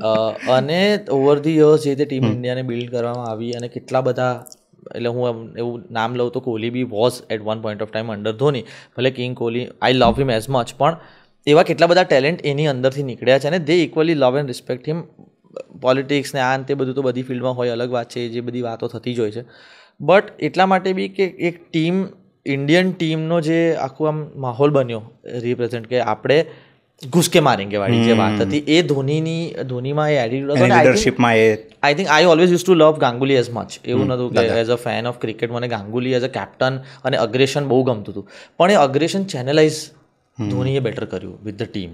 એ સિલેક્શનમાં હોય કે બધે લડી જતો હતો. બે રીતના કેપ્ટન્સ આપણને મળ્યા છે, કે એક ગાંગુલી અને કોહલી જેવા કેપ્ટન્સ કે જે અગ્રેસિવ બી છે અને ઓન ધ ફેસ અગ્રેસિવ છે, આમ અડી જશે જઈને. એક ધોની છે જે સ્ટમ્પની પાછળથી વો એક था जो स्टम्प के पीछे से कुछ कर देता था, એટલે એ હમણાં પેલું સ્ટમ્પિંગ કેવું કર્યું યાર આમ કરીને, અરે પેલો રનઆઉટ કર્યો ને, કેટલું ગજબ સામેની સાઈડ સામેના એન્ડ ઉપર રનઆઉટ કર્યો. કીધું ભાઈ, એટલે હું તો મારું તો નસીબ ખતરનાક. હું આખું એમ ભર બપોરે 2 વર્ષ 3 વર્ષ પહેલાં મુંબઈ વર્સિસ CSKની મેચ જોવા ગયો હતો વાનખેડે. હવે વાનખેડેમાં મુંબઈની મેચ, અને એ દિવસે ખરાબ પરફોર્મન્સ CSK કર્યું, 86 કે જેમાં આઉટ થઈ ગઈ હતી. અચ્છા, ઓકે. 120 એવામાં, અને પણ તો બી ધોનીની 2 સિક્સ જોઈ લીધી હતી. એટલે પછી મને તો એમાં CSKની એક મેચ યાદ છે કે જે પોલાડે જીતાડી હતી 219 રન. અરે ભાઈ યાર, પણ એ આ નવા ટેલેન્ટને બી જે રીતે નર્ચર કરવામાં આવે છે ને CSKની ટીમમાં. ટ્રુ. ખાલી એવું છે કે CSKની ટીમમાં કે જ્યારે ઇન્ડિયામાં ધોની કેપ્ટન હતા ત્યારે અમુક વર્ષો લાગતો હતો ટેલેન્ટને નર્ચર કરવામાં. ઓવરનાઇટ તમને કોઈ નવા ટેલેન્ટનો સક્સેસ જોવા ના મળે, પણ ઓવર દિવસ એવો કોન્ફિડન્ટ ટેલેન્ટ બહાર આવે છે એમને કારણે. એટલે આ બધા રીઝન્સ છે યાર. અને CSKમાં આપણે એવું બી જોયું છે કે ઘણા પ્લેયરો કે જે સારું નથી રમી રહ્યા એ પછી CSKની ટીમમાં આવે છે, પછી સારું કરે છે. ઘણા પ્લેયર CSKમાંથી બહાર નીકળીને ખરાબ કરે. એટલે કંઈક તો છે યાર ધોનીમાં, અને એમનામ થોડી આટલો મોટો ફેન બેઝ. એ તો છે. આ તો કેવું છે કે IPL ના લીધે બધું એમાં CSK બધું ચાલે છે, બાકી તો IPL હું યાર મારો એક તો એ ફીલ આપણું છે કે એટલા ગમતા પ્લેયર રાઇવલ થઈ જાય તમારે. સાચી વાત છે. તમને બહુ જ ગમે છે, કોહલી બહુ જ ગમે છે, પણ યાર હવે યાર CSK અને RCBની મેચ છે, હું કઈ રીતે CSK સપોર્ટ ના કરું, કઈ રીતે હું કોહલીને સપોર્ટ કરું, એવું થતું. બાકી આપણે એટલે મારી માટે ઇટ્સ વેરી ડિફિકલ્ટ, કારણ કે આપેલું છે કે તમે શાહરૂખના ફેન કે સલમાનના, બેઉના ફેન. કોહલી બી એટલો જ ગમે છે એટલો ધોની ગમે છે, તો હું કઈ રીતે, પેલાનું અગ્રેશન ગજબ છે, આની સ્ટ્રેટેજી ગજબ છે, આ કેપ્ટન કુલ છે, આ કેપ્ટન અગ્રેસિવ છે, મને બેઉમાં મજા આવે છે યાર. પણ તમારે એક ચૂઝ કરવું પડે એવું છે. ના કરવું એ તો ઇમ્પોસિબલ છે, પણ એટલું છે કે ટી-શર્ટની પાછળ તો 7 નંબર જ લાગે છે. ઓહો. ઓકે, થોડોક હવે આપણે ટોપિક ચેન્જ કરીએ. યસ. ઓકે, આપણે જનરલી જે આપણી એજના લોકો છે કે બધું જોતા હોય તો બધાના પોતાના કરિયરના પ્લાન A, પ્લાન B ના બધું ચાલતું હોય છે, બરાબર. પણ એક એક્ટરને મારે એવું પૂછવું છે કે તમારો કોઈ પ્લાન B હોય છે ખરા? બહુ બધા એક્ટર્સનો હોય છે, અને મને વારંવાર એવી એડવાઇસ મળે જ છે કે ભાઈ what's your plan B, what's your plan B. હોવો જ જોઈએ એવું મારું બી માનવું છે, પણ મેં બનાવ્યો નથી. ઓકે, મારો જેન્યુઅનલી કોઈ પ્લાન બી નથી, કારણ કે મને ખબર છે કે I can write, I can direct, એટલે આ જ ફિલ્ડમાં પ્લાન બી હોઈ શકે, I can produce whatever. મેં યુટ્યુબ ચેનલ બી ચાલુ કરી હતી પોતાની. હા, એ લાસ્ટ ટાઈમ તો મને કીધું હતું, કાફી રેન્ડમ કરીને, તો મેં કરી જોયું છે, but not as a plan B. It was also out of curiosity. બહુ બધા એક્ટર્સ એવા ઓળખું છું જે વિધાઉટ પ્લાન બી છે અને લાઈફમાં બહુ વ્યવસ્થિત કર્યું જ છે બધાએ. બહુ જ વ્યવસ્થિત અચીવ કર્યા પછી બી લોકોએ પ્લાન બી ઇમ્પ્લિમેન્ટ કર્યા છે. I might do that. કદાચ હું આગળ જઈને when I will have more money તો I will invest in things I like I love food business, મારો બહુ ગમતો વિષય છે. કેફેટેરિયાઝ, રેસ્ટોરન્ટ સારા ક્લાસી મને કરવા છે, તો હું કદાચ એમાં ઇન્વેસ્ટ કરું. કદાચ હું પરફોર્મિંગ આર્ટ્સમાં ઇન્વેસ્ટ કરીશ. I will invest rather than having a plan B, એવું છે. એટલે અત્યારે હું એક બીજો સાઇડ બિઝનેસ લઈને એટલા માટે બી નથી બેઠો, કારણ કે એઝ એન એક્ટર મને એવું છે કે જ્યારે હું કંઈ નથી કરતો એ ટાઈમ પણ મારો બહુ જ ઇમ્પોર્ટન્ટ છે રિયાઝ તરીકે, જેમાં હું કંઈ જોઉં છું, ક્યાં તો કંઈ નથી કરતો એકચ્યુઅલી અમુક વાર, ક્યાં તો કંઈ વાંચું છું, ક્યાં તો અઠવાડિયું હું લેડ બેક છું, પછી હું સ્પોર્ટ્સ રમું છું, લોકોને મળું છું, ટ્રાવેલ કરું છું. એ બધા ફ્રી ટાઈમના દિવસો એઝ એન એક્ટર મારી માટે એટલા જ ઇમ્પોર્ટન્ટ છે જેટલા મારા વર્કિંગ ડેઝ ઇમ્પોર્ટન્ટ છે. તો હમણાં મારી પાસે કોઈ પ્લાન બી નથી, અને આવશે તો જોઈશું. એટલે ક્યાંક એવું લાગે કે બંને પેરેલલ કરવામાં કદાચ ફોકસ બી થોડુંક પેલું મારો પ્રોબ્લેમ છે. મને એવું લાગે છે કે મારું ફોકસ જશે, જે મને નહીં પોસાય, કારણ કે plan A is most important plan B કરતા. એ તો છે, પણ લોકો એવું કહે છે કે પ્લાન બી હોવો જોઈએ ને, એમાં હું અસહમત નથી. પણ એમાં જે તમે કીધું ને કે ઇન્વેસ્ટમેન્ટ વાળો જે કન્સેપ્ટ કે કહો કે મારી પાસે ભવિષ્યમાં પૈસા હશે તો નો ડાઉટ કોઈક બ્રાન્ડમાં ઇન્વેસ્ટ કરીશ, પણ લોકો એવું કહે છે કે તો પૈસા હશે તો તું ઇન્વેસ્ટ કરીશ, અત્યારથી તું તારું પ્લાન રાખ, તારું બેકઅપ રાખ, જે સાચું જ કહે છે. સાચું છે, હું નથી કરતો એમ કહું છું, કારણ કે મને એવો વિશ્વાસ છે કે હું એક કામ આટલી નિષ્ઠાથી કરું છું તો એનું રિઝલ્ટ સારું આવશે. બરાબર છે. ઓકે, તો મની, પૈસા, એને જો તમારે ડિસ્ક્રાઇબ કરો તો તમારા માટે શું છે, તમારા માટે કેટલી વેલ્યુ એડ કરે છે? વેલ્યુ તો એડ કરે છે. પૈસા ઇમ્પોર્ટન્ટ છે. કઈ રીતે? લોકો એવું કહેતા હોય કે પૈસા ઇમ્પોર્ટન્ટ નથી, પૈસા અગર ચાલી જાય, એ ખાલી કહેવાની વાતો છે. પૈસા ઇમ્પોર્ટન્ટ છે અને છે, એ બધાએ સમજી જ લેવું જોઈએ. પૈસા બાય પ્રોડક્ટ હોય તો બેટર છે. ફોર એક્ઝામ્પલ, તમે તમારું ગમતું કામ કરો છો ને એનાથી પૈસા કમાવો છો, એ વધારે મજાનું છે કે પૈસા કમાવા માટે ગમતું કામ કરો. સમજો છો કે મને એક્ટિંગ બહુ ગમે છે, એનાથી મને પૈસા મળે છે તો મજા આવે છે, પણ હું એક્ટિંગ કરવા જાઉં છું કારણ કે મને પર ડે મળવાનો છે, તો it is a job, then it is no fun. એટલે પણ જે લોકોએ પહેલાં એવું સમજાવ્યું છે કે મની સાયકોલોજી એવી આપણને નાનપણથી ઘણી વાર એવું કહેવામાં આવે ક્યારે મની કાન્ટ બાય હેપીનેસ. એવું નથી યાર, money can buy happiness, but happiness બાઇંગના બીજા પણ સોર્સિસ છે. એટલે એને એક તો ખોટી રીતે પરસીવ કરવામાં આવે છે કે પૈસાથી ખુશી નથી મળતી. પૈસાથી ખુશી મળે છે, અલગ અલગ રીતે ખુશી મળે છે, એમાંથી એક વસ્તુ પૈસા બી આપી શકે છે. ખુશી એક જગ્યાએ તમારે મેળવવા માટે પૈસા બી તમને કામ લાગી શકે છે.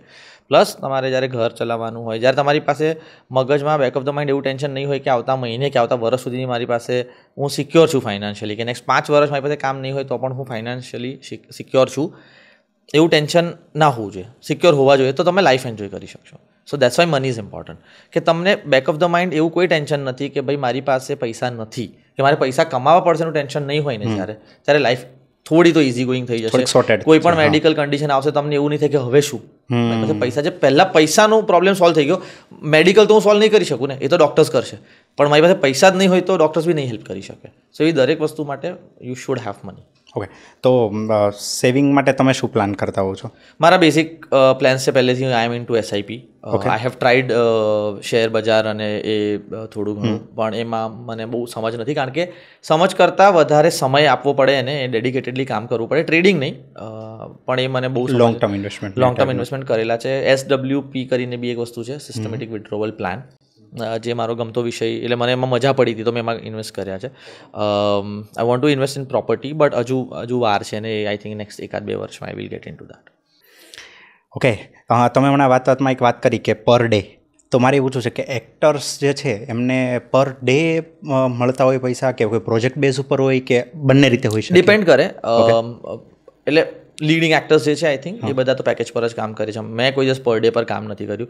Y I used per day term in that, કારણ કે હું એવા અમુક લોકોને મળ્યો છું જે લોકો સેટ પર એવું બોલ્યા હોય કે આજે આખો દિવસ કામ ના થયું. જ્યારે આખો દિવસ સેટ પર કામ ના થાય ને ત્યારે મને બહુ ખીજ ચડે કે અરે યાર આખો દિવસ બેસાડી આવ્યો, કામ ના થયું. પણ જે લોકો પર ડે કામ કરવા આવે છે એ લોકોને એમાં ખુશી બી મળતી હોય છે કે આપણું મીટર ચાલી ગયું. એટલે મેં એ પર ડેનું એક્ઝામ્પલ આપ્યું કે ઘણા લોકો જે આને ખાલી જોબ સમજે છે એ પર ડે માટે આવે છે. જે લોકો આને પેશન સમજે ને જ્યારે કામ નહીં મળે એ લોકો ફ્રસ્ટ્રેટ થશે કે પૈસા તો આવી ગયા યાર, પણ આજે મને કેમ ના વાપર્યું, મારી પાસે કેમ ના કામ કરાવ્યું, why I was not in front of the camera. Okay, એ ડિફરન્સ છે એક પેશન ડ્રીવન કામ કરવાનો અને એક મની ડ્રીવન કામ કરવાનો. સો મિત્રભાઈ, યસ, ભ્રમ, યસ, પહેલાં તો ભ્રમની વાત કરીએ ને એ પહેલાં તો મારે એના પ્રમોશનની વાત કરવી છે. રાઈટ. કારણ કે એ અત્યારે ખરેખર સોશિયલ મીડિયામાં છવાઈ ગયું છે. ડેફિનેટલી. એ શું છે આ પ્રમોશનના આ કન્સેપ્ટ, અલગ અલગ કન્સેપ્ટ, આ બધું શું છે એમાં? એકચ્યુઅલી દરેક ફિલ્મમાં થવું જોઈએ. જેવી ફિલ્મ એ પ્રમાણે પ્રમોશન્સ ડિઝાઇન થવા જોઈએ. સો ભ્રમના પ્રમોશન્સ એ રીતે પહેલેથી ડિઝાઇન કરવામાં આવ્યા છે. સિટી શોની ટીમ, પલ્લવ, વૃતાંત, આ બધા they are experts into this. એટલે when we were doing Iqbal ત્યારે પણ બહુ અલગ રીતે પ્રમોશન્સ કર્યા હતા. ત્યારે ઇકબાલ પેપરમાં કાગળિયા ગયા હતા કે ઓકાત હોય તો પકડી બતાવો, ખાલી આટલું. જેને એટલી બધી ક્યુરિયોસિટી જગાડી હતી કે આ કોણ છે ઓકાત હોય તો પકડી બતાવો, અને પછી ખબર પડી કે ઇકબાલનું પ્લગઇન હતું. ત્યારે અમે લોકો રસ્તા પર લોકો સાયકલ પર નીકળી ગયા હતા કેડિયું પહેરીને, એવું બી થયું હતું. સો ઇકબાલ આવ્યું એ પહેલાં ઇકબાલની વાત પહોંચી. સેમ રીતે ભ્રમનું ટ્રેલર આવ્યું પહેલાં ભ્રમ લોકોના ઘરે ઘરે નોક કરી આવ્યું. એક ગેમ બનાવવામાં આવી ઇન્સ્ટાગ્રામથી કે તમે કમેન્ટ કરો ભ્રમ ભ્રમના પોસ્ટર પર અને તમને ડીએમ એટલું બધું એન્ગેજ કરશે કે તમે એક પછી ઇન્ટરેક્ટિવ ગેમમાં જોડાયેલા રહેશો અને અમે તમને રિલીઝ સુધી નહીં છોડીએ. એ મેં ટ્રાય કર્યું હતું. એમાંથી ઓડિયો આવે છે, બધા વોઇસ નોટ્સ આવશે, પોસ્ટર્સ આવશે અને ફિલ્મ વિશે જાણકારી મળશે અને પછી તમે પ્રીમિયરની ટિકિટ્સ પણ જીતી શકો, વોટ એની સાથે અમે ફ્લેશ મોબ કર્યું, જ્યાં એક ઇવેન્ટમાં અચાનક જ બધા લોહી લુહાણ થઈને ડાન્સ કરતા હતા. એ વિડીયો જોયો હતો. યસ. તો મને એવું લાગે છે આ બધું એટલા માટે વર્ક કરે છે કારણ કે આ પ્રમોશનલ સ્ટ્રેટેજી ફિલ્મ જેવી છે એ પ્રમાણે ડિઝાઇન થઈ છે. ઘણીવાર આપણે કેવું કરતા કે ટેમ્પલેટ ફોલો કરીએ કે ભાઈ road show, colleges, this that, 10 વસ્તુઓ ફિક્સ. મોસ્ટલી તો એવું જ હોય છે. પણ ઘણી બધી ફિલ્મોમાં એ ચાલી બી જાય કે તમે હવે એક કોમેડી ફન ફિલ્મ બનાવો છો તો કોલેજના ક્રાઉડને મળીને કહો કે ભાઈ અમારી ફિલ્મ જોવા આવજો તો ચાલી જશે. પણ ભ્રમ જેવી ફિલ્મમાં તમારે કંઈક અલગ કરવું પડશે કારણ કે ફિલ્મ મિસ્ટીરિયસ છે અને જ્યારે મિસ્ટીરિયસ ફિલ્મ છે તો એનું પ્રમોશન બી મિસ્ટીરિયસ વેમાં થવું જોઈએ. જે આઈ થિંક ભ્રમની ટીમ ઘણા ટકે પહોંચી ગઈ લોકો સુધી, કારણ કે એવું નથી કે આપણી પાસે બહુ મોટું કંઈ બેકઅપ છે કે એવું, આપણે ઓર્ગેનિકલી લોકો સુધી પહોંચી રહ્યા છે. આ ગેમ, આ ટીઝર, આ ટ્રેલર, આ બધું જ લોકો સુધી પહોંચાડી રહ્યા છે. અમે તો આપી દીધું ઇન્સ્ટાગ્રામમાં, પણ એના જે શેર્સ છે એ લોકો કરી રહ્યા છે. તો વિચ ઇઝ વેરી કાંઈક જેમ કે ગેમ અનાઉન્સ થઈને તો મને બી લોકોએ મોકલ્યું કે ભાઈ આ બહુ જ ગજબ છે.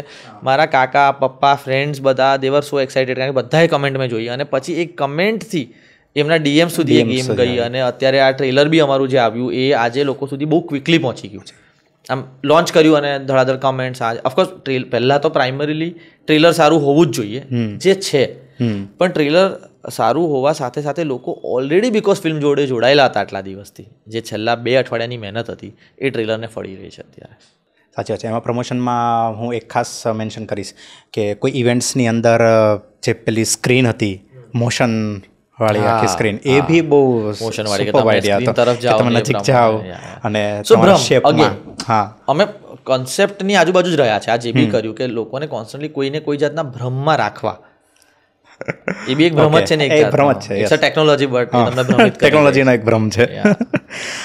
બીજું કે છે ને, મારો આ જેટલા ટાઈમનો એક્સપિરિયન્સ છે પોડકાસ્ટનો, બરાબર, એમાં ઘણા બધા ઇન્ડસ્ટ્રીના મિત્રોને બધાને મળવાનું થાય, તો એમાં એક વસ્તુ સાંભળી છે કે ગુજરાતી મૂવીમાં થ્રિલર મૂવી નથી બહુ ચાલતી. બરાબર, આવું, અને તમને ક્યાંક ને ક્યાંક આવું સાંભળવા મળ્યું હશે, બરાબર. તો કેમ ભ્રમ, તમે કેમ આ ચૂઝ કરી કે જ્યારે એક રિસ્ક છે કે આ ચાલશે કે નહીં ચાલે, અને એ સમયમાં તમે આ ચૂઝ કરી? મારા તો બહુ બધા રીઝન્સ છે, કારણ કે હું કોઈ પણ સ્ક્રિપ્ટ એ રીતે તો પસંદ કરતો નથી કે આ કમર્શિયલી ખાલી વાયેબલ છે કે નહીં. ઓફકોર્સ કમર્શિયલ વેલ્યુ હું જોઉં જ છું, અને Bhram is a very commercial film by the way, એટલે એ તો હતું જ. પણ આ ફિલ્મ નહીં ચાલે તો હું નહીં કરું એવી રીતે તો ફિલ્મ પસંદ ના કરી શકાય. જો તમને સ્ટોરી બહુ એન્ગેજ કરે, તમને વાર્તા બહુ ગમે, એની પાછળનો મુદ્દો તમને પસંદ આવે.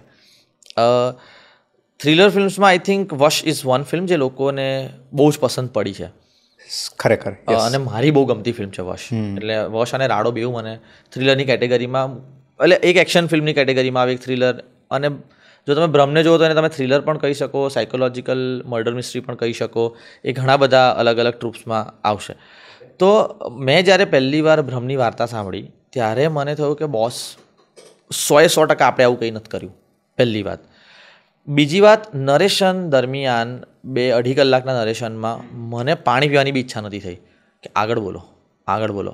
કારણ કે તમે જ્યારે કોઈ ફિલ્મની વાર્તા સાંભળો છો ત્યારે તમે એવું વિચારો છો કે અચ્છા આમાં આવું થયું હશે. હું વારંવાર ખોટો પડ્યો, છેક છેલ્લી ફ્રેમ સુધી હું ખોટો પડ્યો. આપણે વિઝ્યુલાઇઝ કરીએ, એન્ટિસિપેશન જેને કહેવામાં આવે કે એક તમે જ્યારે કોઈ ફિલ્મ જોવો છો, થ્રિલર, તમને લાગે CID જોવો તમે પહેલેથી શું તમે ક્યારેય સાચા ના પડો. જ્યારે તમે ક્યારેય સાચા નથી પડતા ત્યારે લોકોએ સારી ફિલ્મ બનાવી છે, ઓનેસ્ટલી, કે તમે ઓડિયન્સને કોન્સ્ટન્ટલી સરપ્રાઇઝ કરી રહ્યા છો અને એંગેજ રાખી રહ્યો છો. એટલે અને ઇવન તમે જો અત્યારે ભ્રમનું ટ્રેલર જોશો, એકવાર તમે ટ્રેલરમાં ઘૂસ્યા, તમે આખું ટ્રેલર જોશો એ મારી ગેરંટી છે. તમે વચ્ચેથી ટ્રેલર બંધ નહીં જ કરો, કારણ કે એ તમને હુક રાખશે. Same is the film. જ્યારે બી લોકો ભ્રમ જોવા આવશે ત્યારે એ અંદર આવી ગયા ને એન્વાયરમેન્ટમાં, પછી ઇન્ટરવલમાં બી એવું થાય કે જલ્દી જઈને જોવું પડશે કે આગળ શું થવાનું છે, કારણ કે તમને જવાબો નથી મળી રહ્યા till the last frame of the film. એ વસ્તુ મને બહુ અટ્રેક્ટિંગ લાગી. ભ્રમ જ્યારે મને નરેટ થઈ હતી ત્યારે 2 રોલ્સની મારી પાસે ચોઈસ હતી. આમ તો એક જ રોલની ચોઈસ હતી જે મેં નથી કર્યો. Actually I choose the other role, કારણ કે મને એવું થયું કે આ ઘટના બહુ નથી મેં કરી, ના મારી ઓડિયન્સ એક્સપેક્ટ કરશે આ મારાથી. અને બીજું એવું હતું કે એ રોલમાં મને બહુ બધું દેખાયું કે યાર આ લોકોને, એટલે કેવું છે કે ફિલ્મમાં 4 કિરદાર છે, બરાબર. સોનાલીબેન એક કેરેક્ટર કરે છે, અભિનયભાઈ કરી રહ્યા છે, નિશ્મા અને મારું કેરેક્ટર. હવે આમાંથી 3 કેરેક્ટર તો જોડાયેલા જ છે એક પરિવારની જેમ, કેમકે મારું કેરેક્ટર એક કેરટેકરનું છે, સોનાલીબેન જેમને ડિમેન્શિયા છે એમની ડોટર છે, અને એક આ પોલીસ આવે છે, ઘરમાં મર્ડર થયું છે, વિવાદ છે, બરાબર. જ્યારે મેં સ્ટોરી સાંભળી ત્યારે મારી પાસે જે 2 કિરદારોની ચોઈસ હતી એમાંથી મને એવું થયું કે જે કેરેક્ટર મને નથી ઓફર થયું એનામાં બધું બહુ છે કરવાનું, જે કદાચ અત્યારે ઓન પેપર નથી દેખાઈ રહ્યું, પણ જ્યારે એ ફિલ્મ બનશે ત્યારે એ કિરદારે ઘણું બધું અલગ પ્રકારનું કરવાનું આવશે, જે ઇન અ વે ઓડિયન્સનો બી અવાજ બનશે, જે ઓડિયન્સ શું ફીલ કરે છે અને ઓડિયન્સને શું ફીલ કરાવવું છે, બંને આ કેરેક્ટર પાસે ચોઈસ હતી રમવાની. એટલે બહુ જ ઇન બિટવીન વાળું કેરેક્ટર હતું. એટલે પછી મેં વાત કરી પલ્લવને, એને કીધું કે યાર મેં વિચાર્યું નહોતું કે તું આવું કહીશ, let me think about it. અને પછી એણે કીધું કે તું શ્યોર છે કે તારે આ કરવું છે, કારણ કે હું તને પેલા રોલ માટે આ ફિલ્મ ઓફર કરતો હતો. મેં કીધું ના યાર, એ તો કરવા દેતું કોઈને, મને આ કરવું છે. ને પછી because I was doing this character, એણે ઘણું બધું પેલા કિરદારમાં બી ચેન્જીસ લાવવાના થયા અને બધું થયું. પછી એનો મને ફોન આવ્યો કે યાર I get what you are saying, કે તે કેમ આ રોલ પસંદ કર્યો જે મને સમજાઈ રહ્યું છે, અને હું તને સેકન્ડ નરેશન આપું થોડા દિવસમાં. અને પછી સેકન્ડ નરેશન થયું અને ત્યાં અમને ખબર પડી કે યસ, હવે આ વાર્તાને આપણે બહુ જ અલગ રીતે લોકો સુધી પ્રેઝન્ટ કરવાનો આપણને એક તુક સ્ટોરીમાંથી મળ્યો. બરાબર. જ્યારે અમે સ્ટોરી વાંચી, આ ચેન્જીસ કર્યા ને ત્યારે અમને બહુ બધા રસ્તા મળ્યા કહેવાની દ્રષ્ટિએ. વાર્તા કહેવાની પણ એક રીત હોય ને, કારણ કે થ્રિલર તમે સ્ટ્રેટ ફોરવર્ડ તો કહેવાના નથી, સીધું નહીં કહો. હા, રાઈટ. અને પછી ધીમે ધીમે સ્ટોરી બિલ્ડ થતી ગઈ. અને અત્યારે જ્યારે અમે છેલ્લું સ્ક્રીનિંગ કર્યું હતું ત્યારે ઇવન ધો we are the part of the film, 2 કલાક ટાઈટ બેસી રહ્યા હતા અમે લોકો કે ભાઈ શું થઈ રહ્યું છે. તમે જે વાત કરી કે તમારો રોલ કેરટેકરનો છે, બરાબર. હા, થોડીક તમારા રોલ વિશે વાત કરો કે એ કઈ ટાઈપનો રોલ છે. અને કારણ કે આ મેં એટલે ક્વેશ્ચન કર્યો કારણ કે તમે એવું કીધું કે મારે આ રોલ કરવો છે. કરેક્ટ. બરાબર. તો એવું શું હતું એમાં, તમને એવું શું લાગ્યું કે નહીં મારે આ કરવો જ છે? કેરેક્ટરનું નામ મેહુલ છે અને એક ડિમેન્શિયા પેશન્ટ છે માયા, જેને આટલા વર્ષોથી ડિમેન્શિયા છે. એમની એક ડોટર છે શ્રદ્ધા. ડિમેન્શિયા બહુ જ એવી બીમારી છે કે બહુ અનપ્રિડિક્ટેબલ જેને કહી શકાય, કે હું અત્યારે તમારી જોડે વાત કરું છું અને સટ્ટ દઈને ભૂલી ગયો શું વાત ચાલતી હતી. ડિમેન્શિયા એવી બીમારી છે જે મને આજે સવારના દિવસથી અત્યાર સુધી શું થયું કશું યાદ ના રહે. એના અલગ અલગ પ્રકાર પણ હોય છે, જેમ કે ગજનીમાં બી ડિમેન્શિયાનો એક પ્રકાર આવ્યો હતો જે શોર્ટ ટર્મ મેમરી લોસ હતો. આમાં અલગ પ્રકારનો ડિમેન્શિયા તમને જોવા મળશે. એ બધું જ ધ્યાન આ વ્યક્તિ રાખી રહ્યો છે, આ બંનેનું. સો બિંગ અ કેરટેકર, આ લોકો એકચ્યુઅલી એની દુનિયા છે, એનું ફેમિલી છે, extended family, but still not the real family. એટલે પહેલાં તો એક નાનો બેરિયર હતો આ કેરેક્ટર પાસે કે જે ફેમિલી બી છે પણ ફેમિલી નથી. એક ફેમિલી જોડે એક ઘટના થઈ છે જેમાં એણે ગમે તે રીતે ઇન્વોલ્વ થવું જ પડશે, કારણ કે આ ઘરનો કરતા ધરતા બિંગ અ કેરટેકર એ જ છે. માયા જેને ડિમેન્શિયાનો એનો અવાજ પણ આ છે, શ્રદ્ધા જેની ડિપેન્ડન્સી કમ્પ્લીટલી આના પર છે. એટલે આ કિરદારે બધું જ સાચવવાનું છે, ઘર પણ સાચવવાનું છે, કેસ માટે એ અવાજ બનશે, કેસમાં હેલ્પ પણ કરવાની છે. કેરટેકર છે યાર, એ ઓફકોર્સ એની પર શક બી જવાનો છે, રાઈટ. એટલે એણે બધા જ જોડે લડવાનું છે. એણે પોલીસને પણ સમજાવવાનું છે કે ભાઈ ડિમેન્શિયા શું છે, ડિમેન્શિયામાં આવું થાય એ હું આટલા વર્ષોથી જોતો આવ્યો છું, આ ઘર આખું મેં એ રીતે બનાવ્યું છે જેથી ડિમેન્શિયા પેશન્ટને અને શ્રદ્ધાને હેલ્પ થઈ શકે છે. તમે મારી પર શક કરતા હો તો આ લો, આટલી વસ્તુ આ મારી સાબિતી છે મારી પાસે. અને અલ્ટિમેટલી એક એવું બે એવા વ્યક્તિ છે જેનું ફેમિલી નથી તેમ છતાંય ફેમિલી છે, તો એને પ્રોટેક્ટ બી કરવાનું છે. સો એટલા બધા ભરચક ઇમોશન્સથી ઘેરાયેલો એક એવી ઘટનાની વચ્ચે જ્યાં એની પાસે કોઈ સુપર પાવર નથી apart from being a caretaker, જે એના શબ્દોમાં જ છે કે હું તમારું ધ્યાન રાખીશ. That was a selling point for me કે મારે આ કરવું છે. ઓકે. સો મને અત્યારે એક વિચાર આવે છે કે તમારા જેટલા બી મૂવીઝ છે, બરાબર, એ બધા યર બાય યર આપણે ઇવોલ્વ થતા જોયા છે, બરાબર. પણ હું છેલ્લા બહુ દૂર નથી જતો, છેલ્લા 6 મહિનાની વાત કરું, બરાબર, કે ગ્રેટ ગુજરાતી મેટ્રીમોની, બરાબર, જેમાં એક લીડ રોલ એક અલગ જ એમાં મિત્ર બધાને દેખાણો, બરાબર, કે આ ટાઈપનો રોલ મિત્ર પ્લે કરી શકે અને ખરેખર અને બધાએ વખાણ્યું એ કેરેક્ટર, બરાબર. અને પછી મીઠડા મહેમાન હમણાં, બરાબર. હવે આ ટાઈપનું તો તમે જ્યારે આ ચૂઝ કરો છો ફિલ્મ, બરાબર, એવરી ટાઈમ કંઈક નવી ચેલેન્જ લઈને કોઈ પણ રોલ આવતો હોય છે, બરાબર. તો કંઈક એવું તમને એવો વિચાર આવે કે મારે કંઈક દરેક ફિલ્મમાં કંઈક હવે નવું કરવું છે, કંઈક નવું કરવું છે, કે એટલે હું તો કોન્શિયસલી બહુ જ છેલ્લા ઘણા વખતથી કોન્શિયસલી ટ્રાય કરું છું, કારણ કે હજુ જો હું પાછળ જઉં તો આ શરૂઆત થઈ ઇકબાલથી જ એકચ્યુઅલી. હું ઇકબાલમાં જ્યારે મને પોલીસ ઓફિસરનો રોલ મળ્યો ત્યારે બહારના લોકો માટે કદાચ એકવાર ડિફિકલ્ટ થયું હશે એવું માનવું કે મિત્ર એક પોલીસ ઓફિસર લાગશે, બટ બહુ જ ખુલ્લા દિલથી લોકોએ મને એક કિરદારમાં સ્વીકારી લીધો. એના પછી જ્યારે ફક્ત પુરુષોને 3 એક્કા આવ્યા, એ બંનેમાં બી બહુ જ ભલે કોમેડી હતી પણ બહુ જ અલગ કેરેક્ટર. ફક્ત પુરુષોમાં એક એવો ભાઈ જેની માટે દુનિયા એનો મોટો ભાઈ છે, અને અગેન યશનો હું યંગર બ્રધરનો રોલ કરું છું, નાના ભાઈનો. યશ ઇઝ 7 years યંગર દેન મી, મારાથી 7 વર્ષ નાનો છું. એનો નાના ભાઈનો રોલ કરતો હતો ફક્ત પુરુષોમાં. 3 એક્કામાં એક મેરિડ મેનનો રોલ કરતો, જે સાવ સામાન્ય સાદો છોકરો છે, ભૂર્યો, જે હાલાતોનો માર્યો છે. એના પછી ગુજરાતી મેટ્રીમની આવી, which was a very like I wanted to do a romantic film now, એટલે અને મારા ખોળામાં આવીને બેઠી એ ફિલ્મ નસીબથી. અને પછી મારે અગેન એવું હતું કે હવે કંઈક ફરી અલગ કરવું છે. જો કે મીઠડા મહેમાન એની પહેલાં શૂટ થઈ હતી, અને ગુજરાતી મેટ્રીમની પછી ભ્રમ બી પહેલાં શૂટ થઈ હતી. એટલે મેં જ્યારે ફક્ત પુરુષો માટે સાઇન કરીને એની પહેલાં ભ્રમ સાઇન કરી લીધી હતી એકચ્યુઅલી. એટલે મારા મગજમાં એવું હતું કે પહેલાં ભ્રમ આવશે, એકદમ આવું ખતરનાક સિરિયસ ફિલ્મ આવશે, પછી વચ્ચે થોડુંક લાઇટ હાર્ટેડ આવશે ફક્ત પુરુષો માટે, પછી હું રોમેન્ટિક ફિલ્મ કરીશ ગુજરાતી મેટ્રીમની. એટલે સિક્વન્સ બદલાઈ, બટ કોન્શિયસ ચોઇસીસ તો હતી જ કે એક રોમેન્ટિક ફિલ્મ મળી છે, એક થ્રિલર મળી છે, તો મારે આ અલગ અલગ રોલ એક્સપ્લોર કરવા જ છે. અને એઝ એન આર્ટિસ્ટ હું બી થોડો થાક્યો હતો કે એક જ ટાઈપની કોમેડી કરવાથી. પણ ફોર્ચ્યુનેટલી છેલ્લા અમુક વર્ષોમાં 3 એક્કા, મીઠડા મહેમાન અને ફક્ત પુરુષોમાં મને 3 કોમેડી બહુ જ અલગ કેરેક્ટર્સ કરવા મળ્યા, અલગ અલગ એજ ગ્રુપના, અલગ અલગ બિહેવિયર પેટર્નવાળા. એટલે તમે ભૂરિયાને મૂકી દો એક બાજુ કીર્તનને મૂકી દો ને એક બાજુ જઈને મૂકી દો, તમને 3 અલગ જ માણસો દેખાશે, ભલે એ કોમેડી જ કરે છે. સો કોમેડીમાં પણ મને બહુ જ વેરિએશન્સ કરવા મળ્યા. પણ તમે જે વાત કરી કે હું કોમેડી રોલ કરવાથી બી એક થોડોક થાક્યો હતો, બરાબર, પણ ના, હું સિમિલર કોમેડી, હા સિમિલર કોમેડી, પણ લખાણમાં નહોતું મળી રહ્યું મને ઘણા. પણ ક્યારે એવો વિચાર આવે કે હું આવું અલગ ટ્રાય કરીશ અને લોકો એક્સેપ્ટ કરશે, આમ ફિયર લાગે ખરા થોડો ઘણો? મારે કરવું જ હતું એકચ્યુઅલી. મારે છે ને એઝ એન એક્ટર બંધાઈ નહોતું જવું. મારી એવી ઈચ્છા હતી કે તમે મને ટ્રાય કરો, આઈ ગીવ યુ.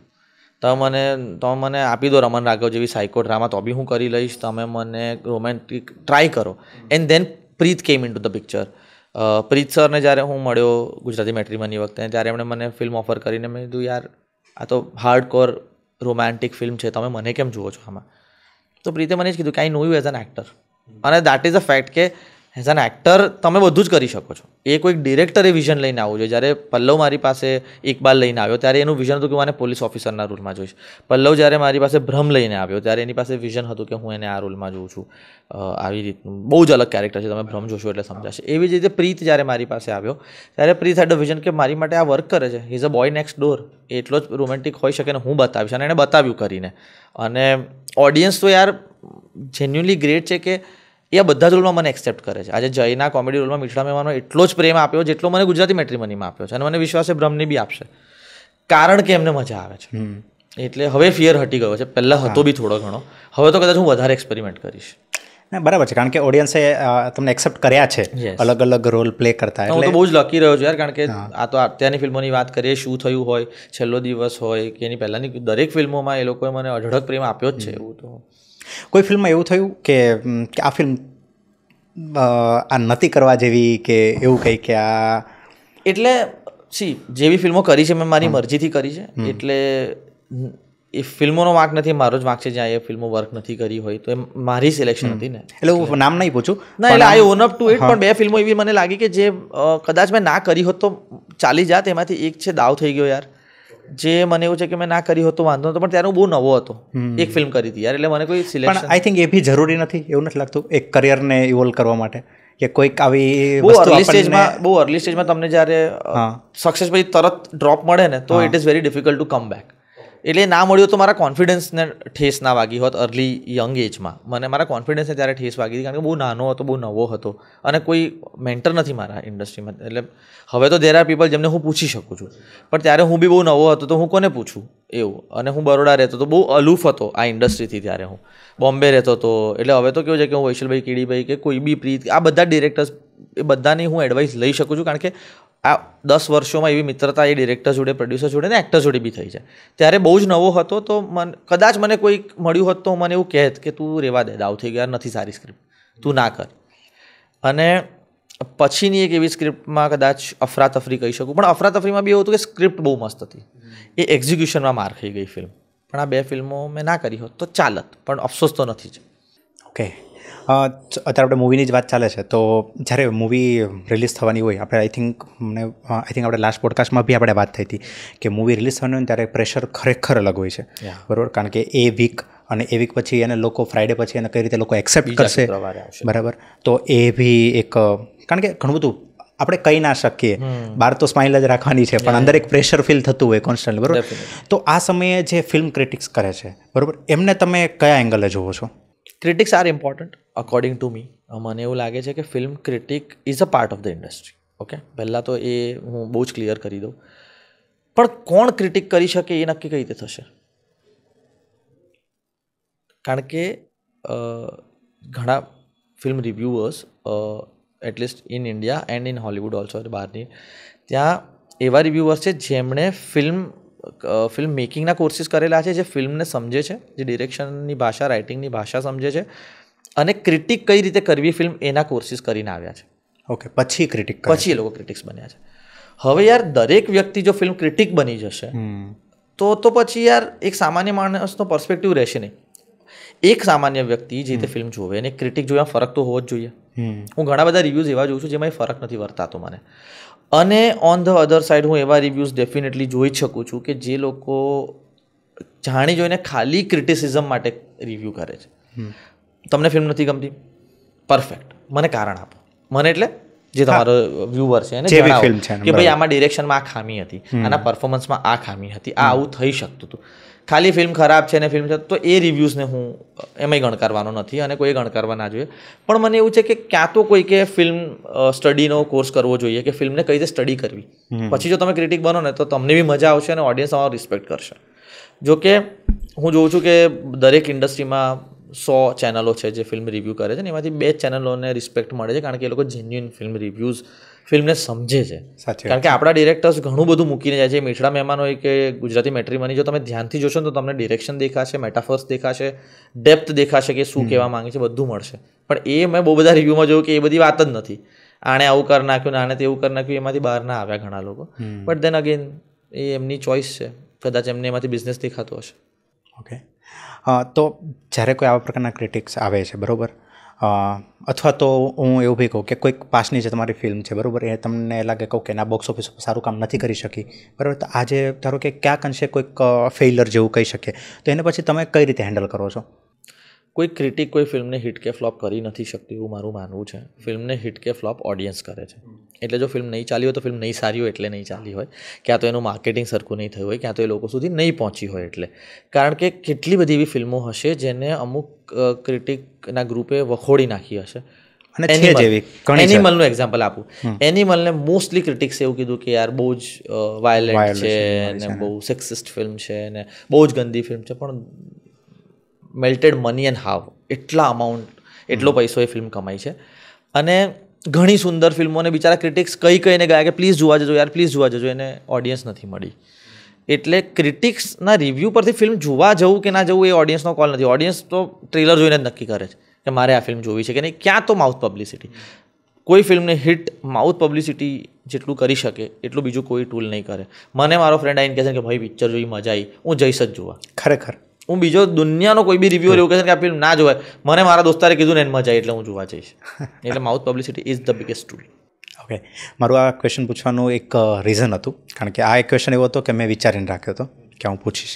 કારણ કે મેં છેલ્લા 2-3 મહિનામાં ઘણા એવા ગુજરાતી ફિલ્મના જેવા રિવ્યૂ જોયા છે કે એ એંગલે, તમે જેમ કીધું ને, એ એંગલે રિવ્યૂ આપે કે ફિલ્મ જોઈને ભાઈ તું શું બોલે છે, બરાબર, તું કંઈક ડિરેક્શનની વાત કર, કાં એક્ટિંગની વાત કર, કાં સ્ટોરીની વાત કર, કાં સ્ક્રીન પ્લેની વાત કર, કહું કે ફિલ્મમાં આ ખોટું છે, આ ખરાબ છે. તો કે નહીં મને આની એક્ટિંગ જ ના ગમી, કદાચ એને એની પર્સનલી પ્રોબ્લેમ હશે. એટલે એ પર્સનલ પ્રોબ્લેમથી મને છે ને એવું લાગે છે કે યાર તમે કોઈને મળ્યા નથી. પહેલાં ઘણા બધા રિવ્યુઅર્સમાં એવું થયું કે એ લોકો કોઈને મળ્યા નથી, કદાચ એની જોડે કોઈ વાર કોઈનો સેલ્ફી રહી ગયો હશે, કંઈક થયું હશે, એને ગ્રજીસ મનમાં લઈને બેસી જાય, તો પછી યાર ઇટ ઇઝ વેરી શેલો કે તમે પર્સનલ ગ્રજીસ લઈને કોઈ એક્ટર કે કોઈ ડિરેક્ટર કે કોઈ પ્રોડક્શન કે જ્યાં તમને કામ જે બી હશે એ ના કરવું જોઈએ. કારણ કે જો તમારે ક્રિટિક બનવું છે તો જેન્યુઇનલી શીખો ને યાર, મસ્ત બનો ક્રિટિક. તમે ફિલ્મના ડિરેક્શન ને રાઇટિંગ પર ધ્યાન આપો અને તમારી ભાષા પર ધ્યાન આપો. તમે જ્યારે રિવ્યૂ કરો છો, મેં અમુક રિવ્યૂઝ જોયા છે કે જે લોકોને પોતાની જ ભાષા પર કોઈ જાતની પકડ નથી એક પણ લેંગ્વેજમાં, એટલે પછી એને બહુ સિરિયસલી ના લેવું જોઈએ. કારણ કે as I told you, audience my બાપ છે, એ જ નક્કી કરશે ભાઈ ફિલ્મ ચાલશે કે નહીં ચાલે, એ જ નક્કી કરશે. સાચી વાત છે. ઓકે, સો એક લાસ્ટ ક્વેશ્ચન લઉં પછી આપણે કમ્પ્લીટ કરીએ કે રિસેન્ટલી તમે ધ સલમાન ખાન સાથે કામ કર્યું, સિકંદર. યસ, એ એક્સપિરિયન્સ કેવો હતો? One of the best experiences of my life definitely. Salman sir જોડે કામ કરવા મળ્યું. જ્યારે મને ફોન આવ્યો ફાઇનલી કે આ લોકોનું કે ભાઈ તમે ક્રિએટિવલી લોક છો ને, now they will talk to you commercially. આ છે મેં કીધું ભાઈ એ બધું તો હવે થાય રાખીએ, આપણે કન્ફર્મ છે ને. એટલે એ થયું. બટ હું પહેલાં એવા ડાયલેમામાં હતો ઇનિશિયલી કે થોડો નાનો રોલ છે અને અહીંયા આપણે આટલી બધી ફિલ્મો કરીએ છીએ, કરવું કે નહીં. તો એઝ આઈ ટોલ્ડ યુ, હવે એવા લોકો છે જેમને હું પૂછી શકું છું. આજ તેમ તો બધાનું એવું કેવું હતું કે ભાઈ એક સીન તારો સલમાન ખાન જોડે છે, એક સીન તારો કટપ્પા જે વિલનનો રોલ કરે છે એમની જોડે છે, બે આટલા સારા સીન છે, કેમ ફિલ્મ નહીં કરવાની, કરી જવાની. એટલે હું ત્યાં ગયો અને આટલું મોટું પ્રોડક્શન હાઉસ નડિયાદવાલા ફિલ્મ્સ, એટલે Nadiadwala grandsons is a huge production house. એમાં બી સિકંદર જે બહુ જ મોટા બજેટની ફિલ્મ, AR મુર્ગોદાસ જેવા ડિરેક્ટર અને સલમાન ખાન, એટલે એટલું બધું પ્લસ પ્લસ પ્લસ પ્લસ હતું. અને બહુ ફન રહ્યું. કારણ કે મારા જેટલા દિવસો મેં લગભગ 12 દિવસ શૂટ કરી ફિલ્મ, એમાંથી 8-9 દિવસ I was with Salman Khan. અને સરનો મૂડ ફોર્ચ્યુનેટલી એ દિવસોમાં સારો હતો, સો બહુ મસ્તી કરી, એમને ગીતો ગાતા સાંભળ્યા જૂના જૂના, અને કંઈક મસ્તી ચાલતી હોય ને he was in good mood. એટલે ઓવરઓલ લર્નિંગ એક્સપિરિયન્સ બહુ સારો. કારણ કે તમે જ્યારે આટલી મોટી ફિલ્મમાં કામ કરો ને જેમાં આટલી મોટી મોટી એક્શન સિક્વન્સીસ થતી હોય, આટલા મોટા સેટ હોય, આટલા બધા એક્ટર્સ, કારણ કે સિકંદરની સ્ટારકાસ્ટ બી બહુ મોટી છે. એટલે શર્મન જોશી હોય કે બીજા એમના જે 6 બોડીગાર્ડ્સ બતાવ્યા છે એમની વાત કરી લો, કે પછી રશ્મિકા મંદાના હોય, એટલે બહુ મોટી કાસ્ટ હતી ઓવરઓલ. તો એ બધા એક્ટર્સની પોતપોતાની વે ઓફ એક્ટિંગ જોવા મળે. અને હું તો બિકોઝ પહેલી વાર કરતો તો આટલી મોટી એક્શન સિક્વન્સ, એક એક્શન સિક્વન્સમાં હું બી છું જેમાં સલમાન ખાન મને બચાવવા આવે છે. તો એ દિવસે એ 3 દિવસ ચાલી. તો હું તો સેટ પર જ રહ્યો કે મેં જોયું કે હાઉ એક્શન હેપન્સ એકચ્યુઅલમાં, આટલા ગ્રાન્ડ લેવલની એક્શન સિક્વન્સ કઈ રીતે શૂટ થાય, Salman Khan as an actor કઈ રીતે પ્રોસેસ કરે છે, સીન્સ કઈ રીતે કરે છે. તો બેઠો બેઠો આપણે તો 12 દિવસ એવું જ છે કે વર્કશોપ ચાલે છે, શીખતા જાઓ. લાઇટિંગ કઈ રીતે અલગ છે આપણા કરતાં, સિનેમેટોગ્રાફી કઈ રીતે અલગ થાય છે, ડિરેક્શન કઈ રીતે અલગ થાય છે, હાયરાર્કીમાં કઈ રીતે અલગ રીતે કામ થાય છે, આર્ટિસ્ટનું ધ્યાન કઈ રીતે રાખવામાં આવે છે, બધું જ A to Z. એટલે હું 10-12 દિવસ જેવી હતો, મસ્ત શીખ્યો, મજા કરી, અને ટચવુડ કે આટલી સરસ ઓપોર્ચ્યુનિટી મળી. આઈ એમ રિયલી ગ્રેટફુલ. પણ એકચ્યુઅલી જ્યાં સુધી આ મૂવી નહોતું આવ્યું બરાબર, ત્યાં સુધી તો અહીંયા કોઈને ખબર જ નહોતી કે કંઈ અનાઉન્સ જ નહોતું કર્યું, એવું કંઈ હતું કે મારે કહેવું નહોતું. અચ્છા, ઓકે. જ્યારે આવે ત્યારે જ કેવું હતું? 2 વસ્તુ હતી કે મને એવું હતું કે મારે કોઈને કહેવું નથી, તો કન્ફર્મ હતું કે જિંક્સ ના થઈ જાય, કે યાર થઈ જાય તો મજા આવશે. બીજું મને એવું હતું કે રોલ કટ થઈ ગયો હતો, કારણ કે આપણા તો ભાઈ 2-3 સીન છે, કટ થઈ ગયા તો એટલે આપણે અનાઉન્સ કરી દઈએ કે મિત્ર ગઢવી આવું કરે ને તેવું કરે, પછી યાર સાવ કોઈને ના ગમે કે મારું કામ ખરાબ હોય, આપણે બધી જાતના ફિયર્સ હોય એઝ એન એક્ટર. પણ પછી એવું થયું કે ટ્રેલરમાં હું દેખાઈ ગયો એક સીનમાં, એટલે ત્યાંથી જે ફેન્સ છે અને બીજા પેજીસ છે બધાએ કીધું કે અરે કહેતો નથી આ છે, અને દેટ પોસ્ટ વેન્ટ વાયરલ. પછી એ પછી મેં બી નાખી દીધી કે આપણા ભાઈ આવી ગયા છે, છવાઈ ગયા છે, એ બધી પોસ્ટ આવી. તો પછી મેં બી પોસ્ટ કરી દીધું કે ભાઈ I am happy that I am doing. અને પછી તો જે મારો સીન હતો ઇટ ઓલ્સો વેન્ટ વાયરલ, બધાએ બહુ બધા લોકોએ ક્લિપ સ્ટોરીમાં શેર કરી. નહીં પણ જ્યારે ઓડિયન્સને બી આ બધું જોઈને મજા આવે, એ તમને રિએક્શન દેખાણા જ હશે બધાના, કે જ્યારે કહેવાય ને કે બધાને એવું જ ફીલ થાય કે આપણામાંથી એક એને કે આ શૂટ કર્યું. બહુ ખુશીની વાત એ છે કે બધાએ સિકંદરનો આટલા નાના રોલને બી એ વાળો પ્રેમ આપ્યો કે યાર આપણો છોકરો ત્યાં છે. એક્ઝેક્ટલી. એટલે ઘરનો માહોલ હોય ને એવું લાગતું હતું મને. બધા એવી રીતે સિકંદરને મારી પોસ્ટને સેલિબ્રેટ કર્યું કે યાર જોરદાર કે યાર તું સલમાન ખાન જોડે કામ કરી. અને મારા માટે બી હતું કે યાર કે નાનપણથી જોઉં છું. એટલે મને યાદ છે કે જુડવા મેં બ્લેકમાં જોયેલી, પેલી ટિકિટ વિન્ડોની બહાર જે ટિકિટ વેચતા હોય ને ત્યારે એવું એવી રીતે મેં જુડવા જોઈ છે, ડબલ પૈસા આપીને. તો એવી રીતે તમે જ્યારે જે એક્ટરની ફિલ્મો જોઈ છે નાનપણમાં, એની સાથે તમે કામ કરી રહ્યા છો, તો it is just a luck probably કે તમારી મહેનતનું એક તમને ઉપરથી થોડું ઇનામ ભગવાને આપ્યું કે જા તું આટલી મહેનત કરે છે તો આટલું કરી આવ. ઉપરથી છે એમ એક્સ્ટ્રા જા ખુશ થાય એવું. અને બહુ મજા આવી યાર. મેં તો સેટ પર મજા જ કરી છે. મિત્રો બનાવ્યા અને જલસા કર્યા, શીખ્યો, અને આઈ હોપ એ લોકોને મારું કામ ગમ્યું હોય. શરમન જોશી બી હતા તમે હમણાં? શરમનભાઈ જોડે બહુ જ વાતો કરી મેં. એ તો આપણા ગુજરાતી જ. તો ત્યાં હિન્દીમાં વાત થઈ? ના, ગુજરાતીમાં જ વાતો કરી શરમનભાઈ જોડે. અને બિકોઝ શરમનભાઈ હતા તો મારી પાસે સેટ પર કોઈ હતું વાત કરવા માટે. કારણ કે he is also very curious soul. એટલે એ બધું ઇન્ડસ્ટ્રીનું પૂછે કે કઈ જાતની ફિલ્મો બની રહી છે, તમે કયા સબ્જેક્ટ પર કામ કરી રહ્યા છો, આપણી ઇન્ડસ્ટ્રીને શું ખૂટે છે, શું મળે છે, એ બધી વાત થઈ. પછી મેં એમને મારી ફિલ્મો વિશે, ભ્રમ વિશે બી કહ્યું હતું એમને કે ભાઈ આવી એક મસ્ત મર્ડર મિસ્ટ્રી કરી છે. અને ઈ વોઝ લાઈક કે વાહ, કોમેડી બી કરી અને હવે તું આવી મર્ડર મિસ્ટ્રી બી કરી રહ્યો છે. I will definitely come for the premiere ને એવી રીતે વાત બી થઈ જાય. I think I will invite him મારા પ્રેમિયરમાં. અને બહુ મસ્ત માણસ છે. એટલે એ સેટ પર બિકોઝ શરમનભાઈ હતા તો I was quite relaxed honestly, કે કંઈ બી થાય તો શરમનભાઈ જોડે જઈને બેસી જવું, વાત તો થાય. અને અમારા ઘણા બધા સીનમાં અમે સાથે હતા. એટલે ફોર્ચ્યુનેટલી ઘણો સમય મળ્યો ઇન્ટરેક્ટ કરવા. અને હું તો પોતે સ્ટાઇલ અને એક્સક્યુઝ મીનો બહુ મોટો ફેન છું. બહુ મોટો એટલે ગાંડો ફેન છું સ્ટાઇલનો. તો સ્ટાઇલ શરમનભાઈની ફિલ્મનો. એટલે મેં એમના વિશે એની જોડે બહુ વાત કરી. અને એમનું એક નાટક હતું, એટલે મરાઠી નાટકનું એ રીમેક હતું, સહી રે સહી કરીને એક નાટક હતું, જે અત્યારે રાજુ રામ રાજા ઓર મેં કરીને હિન્દીમાં કરે છે. અને ગુજરાતીમાં બી નાટક તો એ બી મેં જોયું હતું. એનું ગુજરાતી નામ ભૂલી ગયો. તો એમાં 4 રોલ કરતા હતા શરમનભાઈ. તો એ બધી વાતો કરી, ટ્રિવિયા શેર થયો, મજા આવી. સો મિત્રભાઈ બહુ મજા આવી ગઈ આજે વાત કરીને. કારણ કે લાસ્ટ ટાઈમ બહુ એક્ટિંગની બધી ઘણી બધી વાતો થઈ હતી. અને મેં વિચાર્યું હતું કે થોડુંક જે રહી ગયું છે બાકી એ બધી વાતો કરવી છે. થઈ ગયું આ વખતે. મજા આવી ગઈ, મજા. ઓકે, સો ભ્રમ વિશે શું કહેશો ઓડિયન્સને? યાર, ભ્રમ વિશે એવું કેવું છે મારે કે ભ્રમ ઘણી બધી વાર એવું કહેતા હોઈએ છીએ આપણે કે એક અલગ પ્રકારની ફિલ્મ બનાવવાની કોશિશ કરી છે અને એક અલગ ફિલ્મ બનાવીએ છીએ અને તમે જોવા જજો ને બધું એ છે જ. પણ ભ્રમ જેન્યુઅનલી એક એવી વાર્તા છે જે આપણે આ ઇન્ડસ્ટ્રીમાં હજુ સુધી નથી જોઈ. એક એવા પ્રકારની ટ્રીટમેન્ટની વાર્તા છે જે તમને બહુ એન્ગેજ કરશે. અને ઓનેસ્ટલી અમારા ચારેય કિરદારો માટે બહુ જ ડિફિકલ્ટ ફિલ્મ છે એઝ એન એક્ટર બી. અને અમે તો ફિલ્મ જોઈ લીધી છે એટલે હું એવું કહી શકું છું એઝ એન ઓડિયન્સ કે તમે જ્યારે ભ્રમ જોવા આવશો તો તમે એ વાતાવરણમાં ડૂબી જશો, એમાં ખોવાઈ જશો. અને જેન્યુઇન એક થ્રિલર ફિલ્મ તમને જે ધક ધક ધક ધક વાળી ફિલિંગ આપે એ ભ્રમ આપશે ને આપશે. 16મી મેએ જ્યારે ભ્રમ રિલીઝ થાય, મારી એવી ઈચ્છા છે કે તમે જેટલા લોકો આ વિડીયો જોઈ રહ્યા છો, 16, 17, 18 આ 3 દિવસ તમે ભ્રમને મોકો આપજો. પછી તમે બધાને જઈને કહેશો કે ભાઈ ભ્રમ જોઈ આવો. ઓકે. અને મિત્રભાઈ, મેં હમણાં તમને જેમ પોડકાસ્ટ શરૂ થયા પહેલાં વાત કરી કે તમે મારા માટે લકી છો. કે કઈ રીતે હું તમને કહું કે હમણાં જેમ વાત કરી કે જ્યારે તમારો પહેલો પોડકાસ્ટ શૂટ કર્યો ત્યારે મારા 10,000 સબસ્ક્રાઈબર પૂરા થવા જઈ રહ્યા હતા. અને જ્યારે આ શૂટ કરી રહ્યા ત્યારે 50,000 સબસ્ક્રાઈબર થઈ રહ્યા છીએ. 500K પર કરી. જલ્દી કરજો એટલે મારથી વહેલું અવાય પાછું. અરે પાકું. So thank you so much. Thank you ભાઈ, મજા આવી.